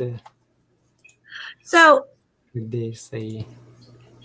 let's take that one's weird. It looks like it had repair work or some kind of stuff on the side of it there, Yeah, I don't know what like as if to shore it up or stabilize it or something. Maybe it was like they knew it could bump up against stuff or whatever, and they reinforced it in certain areas. I don't know. Yeah. Don't know. Oh, and that one's cool. It's like ran aground or something. Yeah, looks like they just found it. Right. Look, we're here. Let's go. We're home. Look at this Everybody guy. off. What is this ship? Oh my gosh.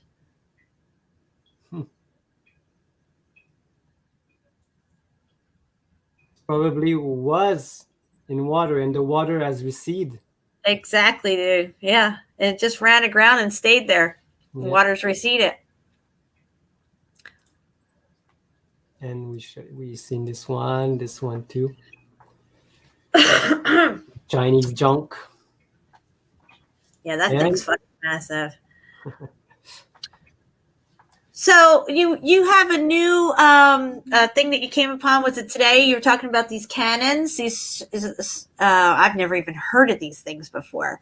Why don't we jump into those? Because I feel like this is some old world techie weaponry, maybe. Yes.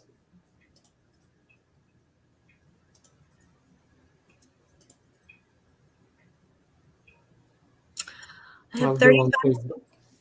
35 people here. I just want to say thank you, everybody, for hanging out. Anybody wants to donate to my channel, the links are pinned in the chat. All donations are greatly appreciated. All right.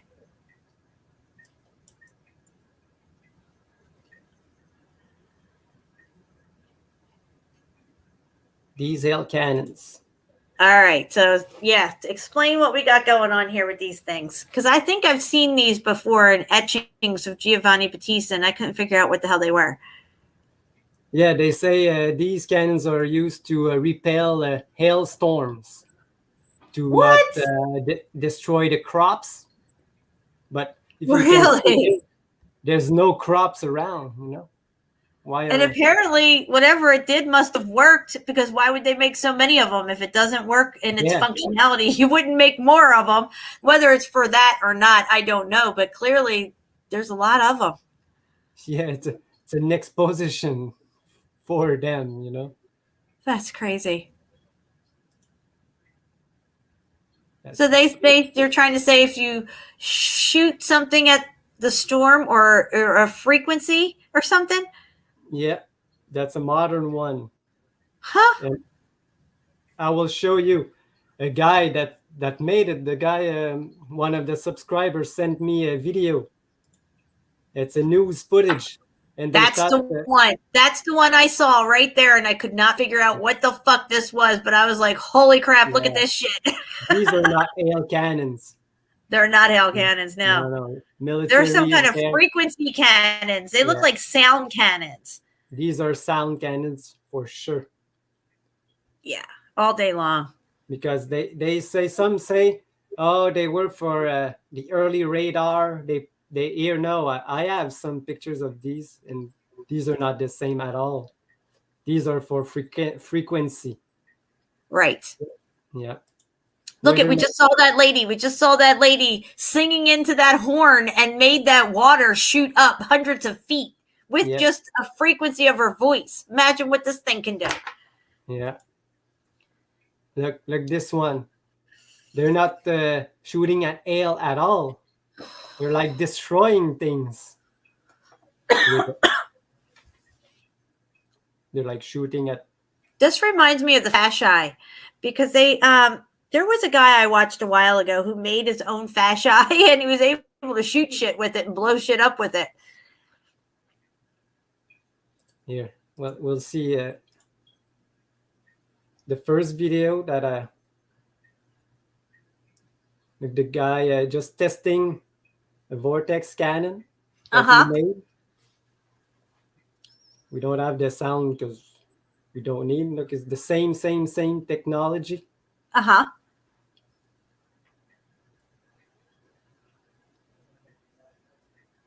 And he's gonna move it around so we don't get. Oh, see? I saw Did that, you see dude. the ring? Oh, Exactly yeah, the because you know same. why? Because it broke the sound barrier. That's Yep. why. Phew, Wow. that's just a flimsy So one. what- What's the mechanism that shoots the sound out? What is it doing? Do you know? Wow. No, I didn't look at the workings of it, but Huh. I will. Look That's at that. exactly what you see when a jet breaks the sound barrier right there, guys. This is why when you shoot a gun, it's so fucking loud, because unless you get subsonic munitions, you're going to have a really loud bang when you shoot your guns. Yeah, and I think that cannons were probably used this way instead of shooting something. Balls out of it. Okay. Yeah. They love their Yeah. balls. Yeah. And one subscriber send me a video that the cannon is ringing like a bell. Oh, really? Yeah. This is so fascinating.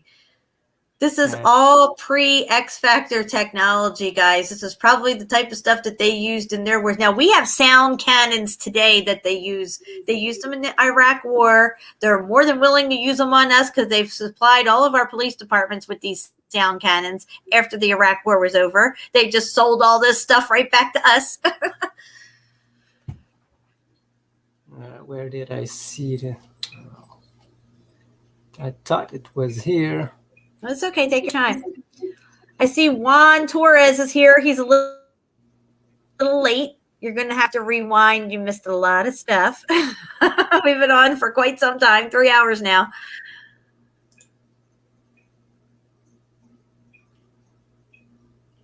This is just so fascinating. Now, does it say in here who had these weapons? Is it, dare I say, the Germans? Who was it? They look like Germans. They sure did, didn't they? I mean, the Germans, they got stuff left over in their country. Yeah. So that's the one, the cannons. Oh, shooting wow. in. Look at that. But what are they shooting at in the sky? It doesn't show anything. And this is No. before airplanes. So what are they shooting at? Beats I me. mean, that's very Yeah, interesting. That they don't show anything that they're shooting at. It's just that they're shooting them. What could that be for? Is it to, unless they're using it for atmospheric reasons or weather related reasons? Yeah. Yeah. Oh, I can't find it. Where is it? There's this one, but it's just some guy throws a basketball in it, and the basketball just shoots out. But Like as if it was a cannon. yeah, like it was a cannon. But it's not the one I want to show. It's the news So one. they had these cannons afterwards, right? After the reset, people found these fucking cannons, didn't know how they worked, and fucking put fuses and stuck balls in them and shot stuff out of them that way.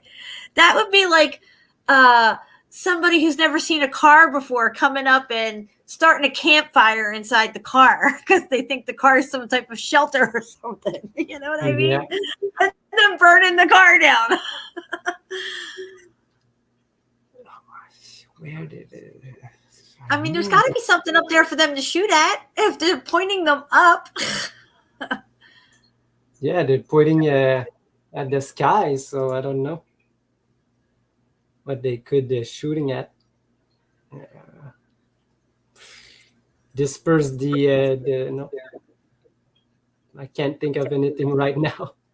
All right, it's just bizarre. Oh, well, I'll have to get back to you for this one because Oh, that's no problem. All right, I'm gonna show the Mishulu real quick. If we'll come off your screen share for a moment, and I'll come in here and do my screen share real quick. If it'll let me. I don't know if anything's gonna work for me at this point, but we'll try. All right. So, let me know if you guys can see this. It was right here. My We'll come back to it in just a moment. So this is the Mushulu. It's in Penn's Landing in Philly. If you live in Philly and you drive on 95, you will drive right past this thing every time. And they've turned it into a restaurant. Now, granted, this is not a Hulk ship, but it's this is very large, this ship. It's not small, that's for sure. Looks like the one that had the St. Elmo's fire on it. It does kind of, yes, it does. And yes, again, just, like we were saying, they turn these things into restaurants and stuff. Yeah. And that's exactly what they did to this thing. They like to repurpose stuff.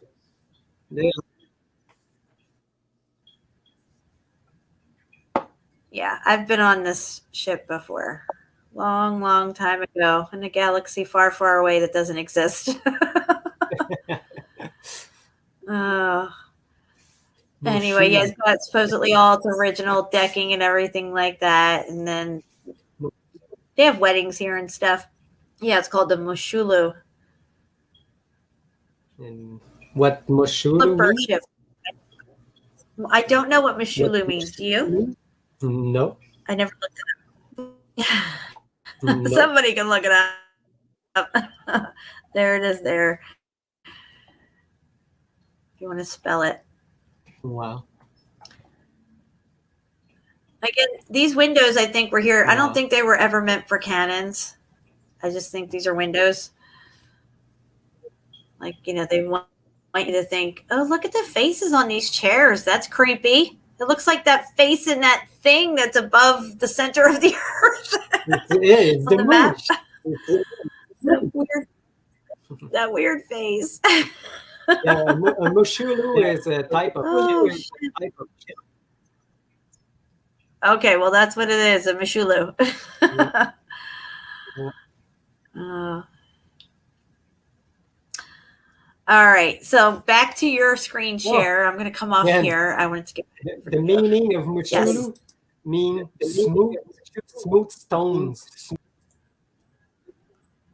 What is it? Smooth stones. Smoked stones? Or smooth. That's smooth weird. Like something. I know that I could is, smoke and get stoned, but I don't know about this smoke but stone. not smooth. Yeah. Yeah. Oh, Crazy. Yeah, I can share the video that I want to show you. yes. I this one we can probably play the sound. So it's a 1 minute 47 video. So Okay. Oops. we'll probably play it all. Just are you putting the sound with it too? Yep. Ready? Yep. Tell me when you see it. We got it. All right. I'll put this on. A small town in New Jersey is literally left shaking. Calls flooded 911. I just heard a really loud bang, like it shook the entire house. It's almost blowing our houses off the foundation. It just sounds like it's a bomb dropped from a plane. It sounds like a sonic boom, but where is it coming from? And what the heck is it? It is like, what the hell was that? We came to the conclusion somebody was shooting a cannon out here. But now the mystery in the quaint town of Hamilton, New Jersey has been solved. This homemade hail cannon is the culprit. Rob Bukowski constructed it in his garage. It's supposed to scare away birds from his crop of grapes. He also says the loud sound can change weather, stopping crop damaging hail. It shoots a ring of air and it creates a ripple in the atmosphere to stop rain from forming into hail, so it stops the damaged crops. What do you think about, people who this is scaring them or disturbing them? You should come over and check it out and see what it's about. Bukowski says he is within his rights to use the cannon and will keep doing so. But as a concession to his neighbors, he now gives them this warning signal. While we were there, the police paid a visit, but then moved on. Neighbors are relieved that this case of unsolved mysteries is solved at last. You know what's strange, Shapu, is that a couple of years back, we had something like that happen here to where it was such a loud bang that I thought, and so did my husband, that something crashed into the roof of our house. But yet everybody felt the whole house was like, boom. It was like insane. It could have been one of these things. I really don't know. Nobody ever figured out what it was. And people have reported this in numerous places, at least around our country anyway. Yeah. And it sounds like it's a loud bang. Yeah. It's not even just a loud bang. It's like house shaking bang. Like literally, I would have thought, and I knew it was different than, say, the sound barrier thing. I have experienced jets that go over, or what they say is the space shuttle, right? Coming back in our atmosphere. But I know what a sonic boom is. This was on a different level. It was lower. It wasn't so above. It was more like ground level. And a lot of people had thought that it was something that came from underground, but I think this thing is sitting on the ground. It's not going to just reverberate up that way. It's going to reverberate on the ground level itself. Yeah. It's Crazy. Yeah. Crazy. Well, we've been on for a little over 3 hours. I think we covered a lot of ground, and I would love to have you back on again to further this discussion, and of course to bring out many more truths and things that we discover between now and the next show, because I'm sure we'll discover more stuff. We always do. Yeah, I had other stuff to show, like some people that never seen, like when I first started looking into these Hollow Earth theory, like we started at the first. There's a lot of pictures of some holes in the poles, and even if you just search satellite pictures of the poles, there's always these holes that they can't render anything, no image at the center, and they're holes. This is why none of us are allowed to go to the center, to go to the North Pole, because we'll find this anomaly of some sort. Yeah. No, if you have that ready, we can show it now. If you already have it up. Yeah, we could definitely get into that, and then after that, we'll get out of here. 1 minute. Melted Reality says, Mishulu means one who fears nothing. 1917, that ship was supposedly seized in World War I by us. That's what Google says. Nope. All right. Well, there you go. That sounds interesting. I didn't know it was a captured ship. Yeah, they say it was from Portugal, something like that. Thanks, Mark. Yes, thank you, Mark. Okay. All right, we got the screen share here. I'm going to let you in. Hold on. Let me get this off the screen. So for those who are not never heard of this theory that is really old, this what they first showed, the first photograph of the pole. And you can see that they cannot render anything. And now these satellite images or eye-up plane images, they cannot render the center. Right, yep. There's always these holes right there. What is it? Probably the opening or the... You know how electromagnetic works? The electromagnetic field of the torus field, and it all comes out from this place. From that center point, yep. From the center point, yeah. You can see that the rendering always have some kind of hole. Now, if you take our plane, right, because they're showing a globe here, of course, but if you flatten it down, you have a flat disc with a hole in the center above the disc and below the disc. Yep. Wow, that's really cool. You see, they cannot render. Sometimes they blur it out. I think I have one that they tried to blur it out, but you can see it's different color. Is it this one? And on maps, always see the longitude lines. They never go. They always tell right there. Yep. And that's something that first got my eye. Yeah, of course, now they just tell us there's nothing there at all. It's just water. Yeah.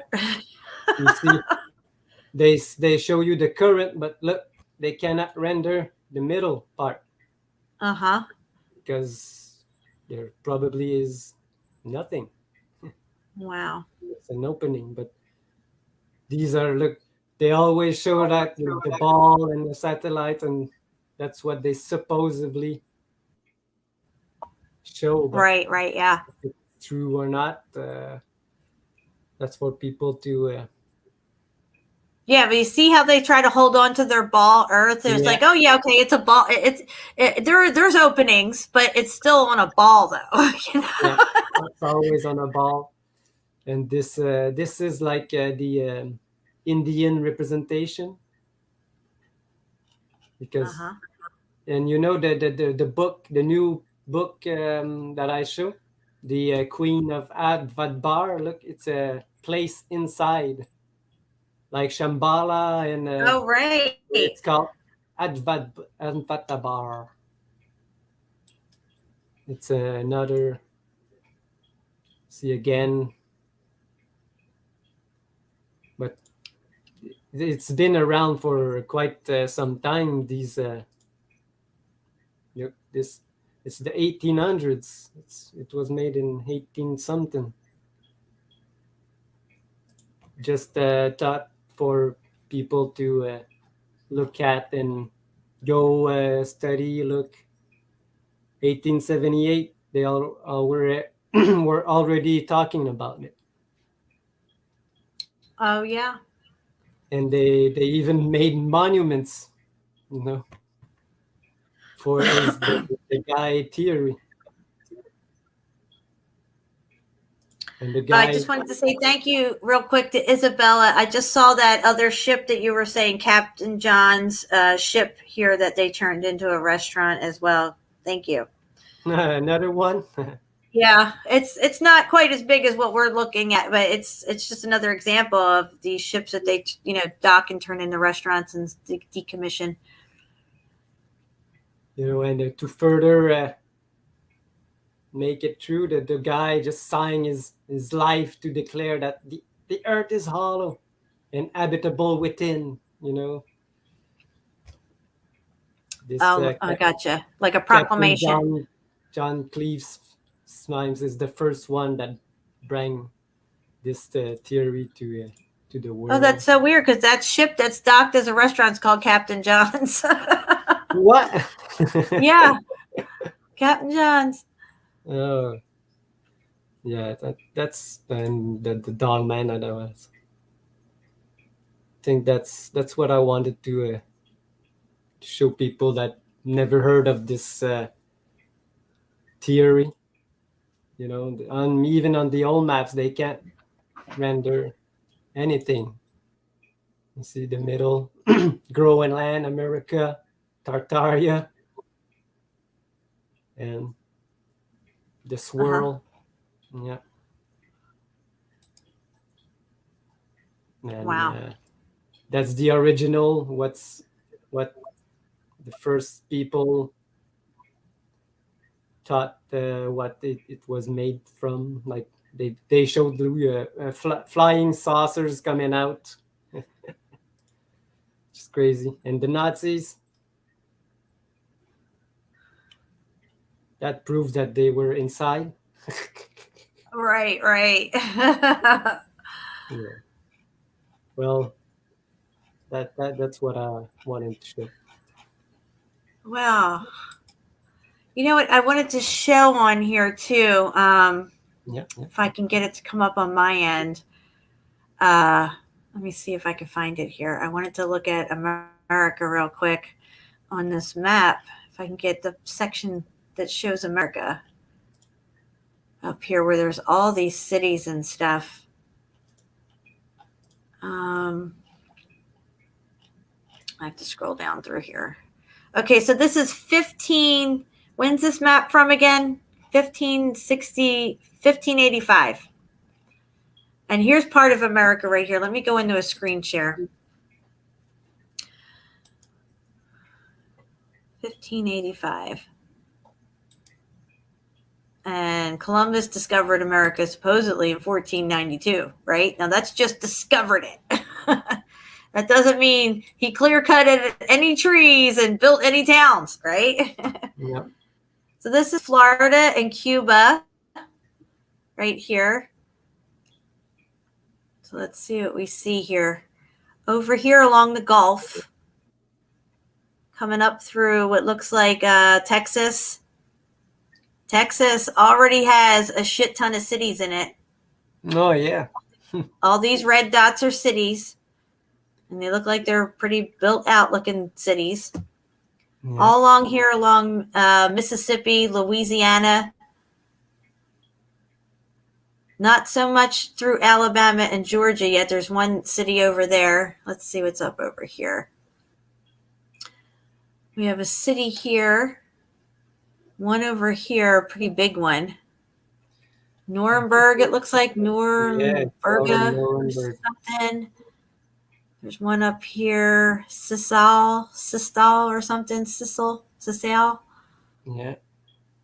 But Nuremberg is what that looks like. That says, isn't Nuremberg German or something? No. Just saying, it's German, I think. Yeah. And then up here you have a bunch of cities as well. So let's see here. So you got Florida right here, and then as you're going up the United States, not too many cities there, but then you get up here, Largo de Arcadia. Arcadia, it's like Nova Scotia now. Yeah, and you got big cities over here. These are big ones. Yeah, and this part's it's not on maps anymore. Interesting. All right, now let me see if I can find the other part to America here. Hold on. Okay, so I'm not sure what part this is here. Hold on, let me see here. This is Eastern United States, Florida, Cuba. That's what we just looked at. So this here is Northern Siberia and Central Asia, right? Mm. Now look at this. Isn't this strange? Look at these teepees they have here. Don't they look like Indian teepees? I'm just saying. Yeah, yeah. They look like Indian teepees. Now, I could be wrong. Maybe the Mongolians or somebody had teepees like this or whatever. I'm just saying it looks like some Indian stuff. They have cities. Yeah. Yeah, there's cities everywhere and strange creatures. Yeah, the devil and an hybrid of something. Yeah, that's not looking too good. It's a desert to develop. I don't know what that means. No. Oh, and look, there's a unicorn over here. Check this out. Oh, See this yeah. unicorn? It's Alicorno. Alicorno. Huh. Very interesting. But I have What do we like have here? an old etching book of hunting, and they were hunting some unicorns. So this is, oh, are they really hunting unicorns? Yeah. This is southern Argentina, guys. Where did the Germans escape to? Argentina, southern Chile, right here. And this right here, this pink thing running along here is that Antarctic pink republic there. Yeah, look at how close they are, guys. Look at this map. I mean, geez, that's like fucking Sicily and Italy right there. They could probably spit and hit somebody across the way. Oh, yeah. Yeah. Terra del Fuego. Yeah. That's that fire thing. You remember we were looking at the center thing and it had the ring of fire around it, and this says Terra del Fuego. Yes, that's where the name came from, I guess. What are these two guys doing? Why are they naked looking like they're getting ready to hug each other? The giants. I'm not sure. Yeah, something's going on there. Yeah, Regione de Gigante. Oh, it's like some giant love. Yeah. Look, this guy over here is like, wait for me. Yeah, I'm coming you're over too too. small. Give me a hug. But you're naked. I don't want to hug you if you're naked. They're ready to go. Oh, there's smaller people. Yeah, smaller people here. Yeah. Giant bird. No. Okay. Cities everywhere here. Look at all these cities. Chile, Chile. Look how old it is. It was still there. But now the coastline, it's where it is that mountain line. You see that mountain lines? The coastline of Chile is it's there now. There's a lot of land that disappeared. Oh, you know what I want to look at? I want to look at Africa because that eye of the Sahara. Oh yeah. Let's see if that's on the African part here. Let me scroll down a little bit more. See if we can get to Africa. Where the heck is it? Not these guys. Where's Africa at? I might have to scroll back up the page to get to it. I think I do. All right. We're going to head back up this way. See if I can find Africa. That's South America. Japan. You see, that's the Japanese island. Look how big it was. This one? No, below this one. Oh, you mean this here? Yeah. Giappone Isola is Japan. Oh, wow. Look how big it is. Look at all the fucking cities. Yeah. Every red dot is a city, guys. Yeah.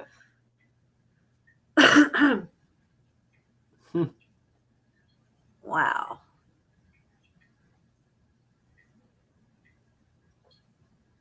That's a big one right there. Yeah. Nabunanga.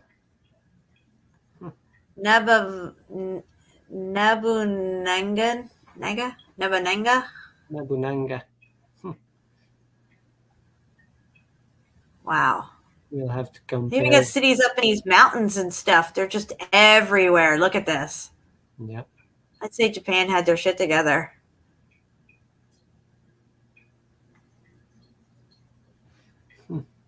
Wow. All right. So we got to find Africa. Is this Africa?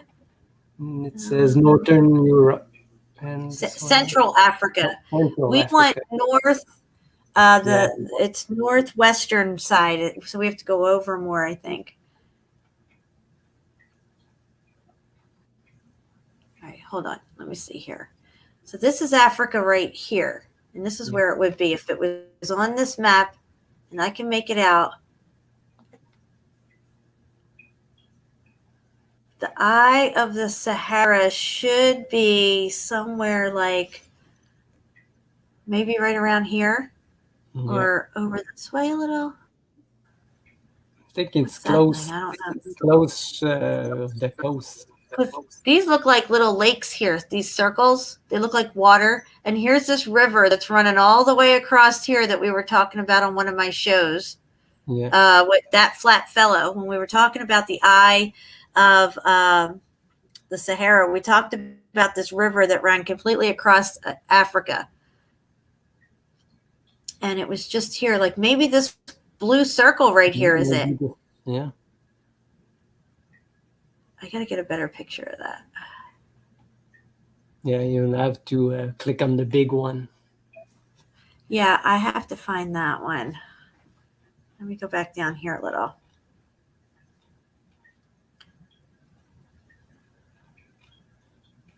We'll find it. All right. This one. Where's this one at?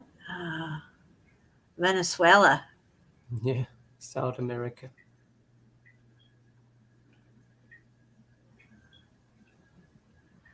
There's the Del Fuego thing. Antarctica. Or Del Fuego. Yeah. Clearly, it's not. Look, though, clearly it is not on fire, right? Or you wouldn't have trees and birds. Why are they calling it Terra del Fuego? I'm thinking it looks like the Grand Canyon. Because if you look at the Grand Canyon, it's red looking. Yes, yes. You know what I mean? It's got that reddish, run out reddish look. That's probably what this is. All right, let's see what we can get going here if this stuff will load for me. Hold on a second. I'm get this thing to roll. I don't think it's going to roll for me. Alrighty then. It doesn't want to work. All right. Well, there it goes. It's catching up to itself, I think. All right. Just give me a second here. We'll go down a little bit further and see if I can find this. And then I'm going to get ready to go.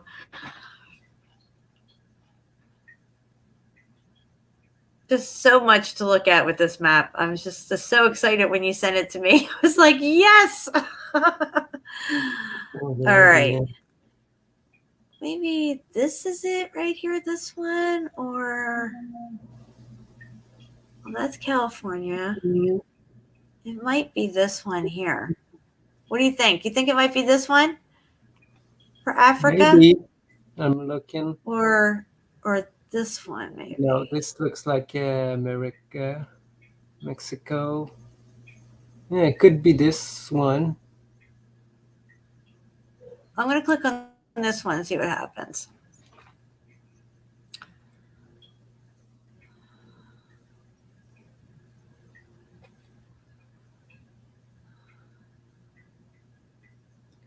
Chiha. What? It does say Chiha, doesn't it? Yeah. It's Mount Chiha. Yeah. That's so crazy. All right, God, I hope this is right. If it'll come up for me. It's just taking its sweet old time.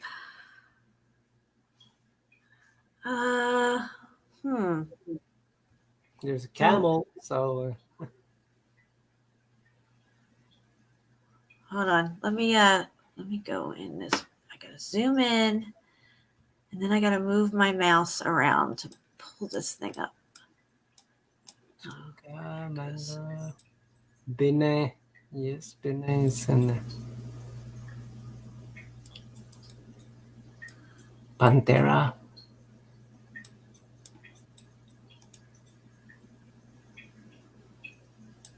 There's a lion, so it must be in Africa. Yeah, we gotta be close to where this thing is, I think. Maybe. All right, hold on. I don't know. I'm not seeing those lakes like I was earlier in that one river that runs straight across. Oh, I'm so sorry for doing this to you guys. It's just when I move it with my mouse, this site is so weird and touchy. I don't think we're fully to the other end of Africa, though. No, we're not high enough. Yeah. What's this? What are these things? Pyramids? I don't know. Maybe like. Well, there's Sudan. cities all over the place. Yeah. Oh, The Sudan pyramids are shaped like that. Look at all these cities in Africa.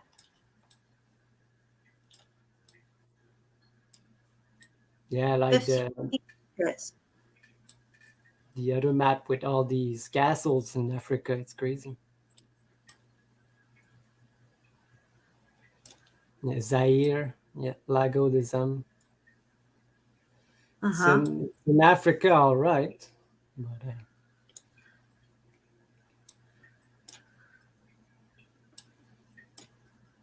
Huh.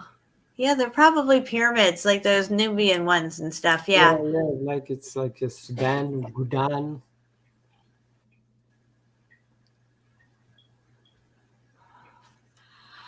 All right. Well, I'll try to locate that myself and see if I can figure anything out with it. Because that Eye of the Sahara should be there somewhere on some map somewhere of what it was or what it looked like. Whether it was some sort of a lake that dried up or what, I don't know. Yeah, we'll probably find out.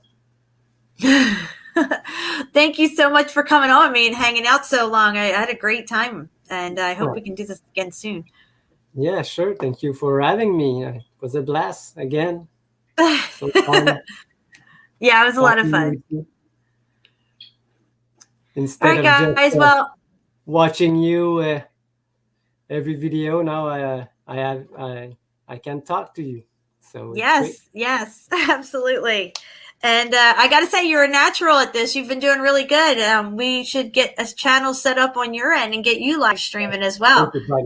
I have my channel, but I don't have 1,000, so I can't like live stream directly from YouTube. I think I'm at 700 now. Oh, I think that might be for your phone for you to do that. But you should be able to live stream on your computer.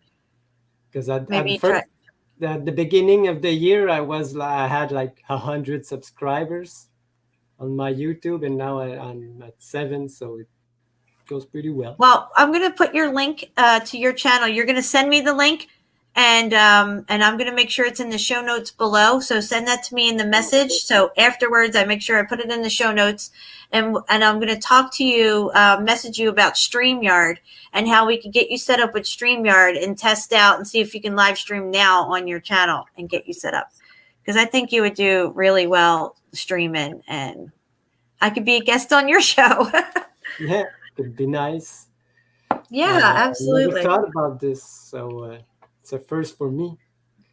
Like I said, it's been like 10 years since I have internet at home, so I'm pretty stoked. Well, no, you're going to take off now.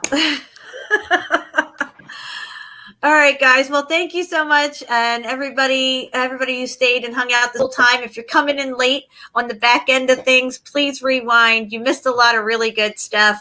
We're trying to pick apart his story, his narrative, and we're trying to uncover what our story was and what our story is and where we're going. Because if we don't understand the past, we'll be doomed to repeat it. And these people who are running this shit show bank on our ignorance.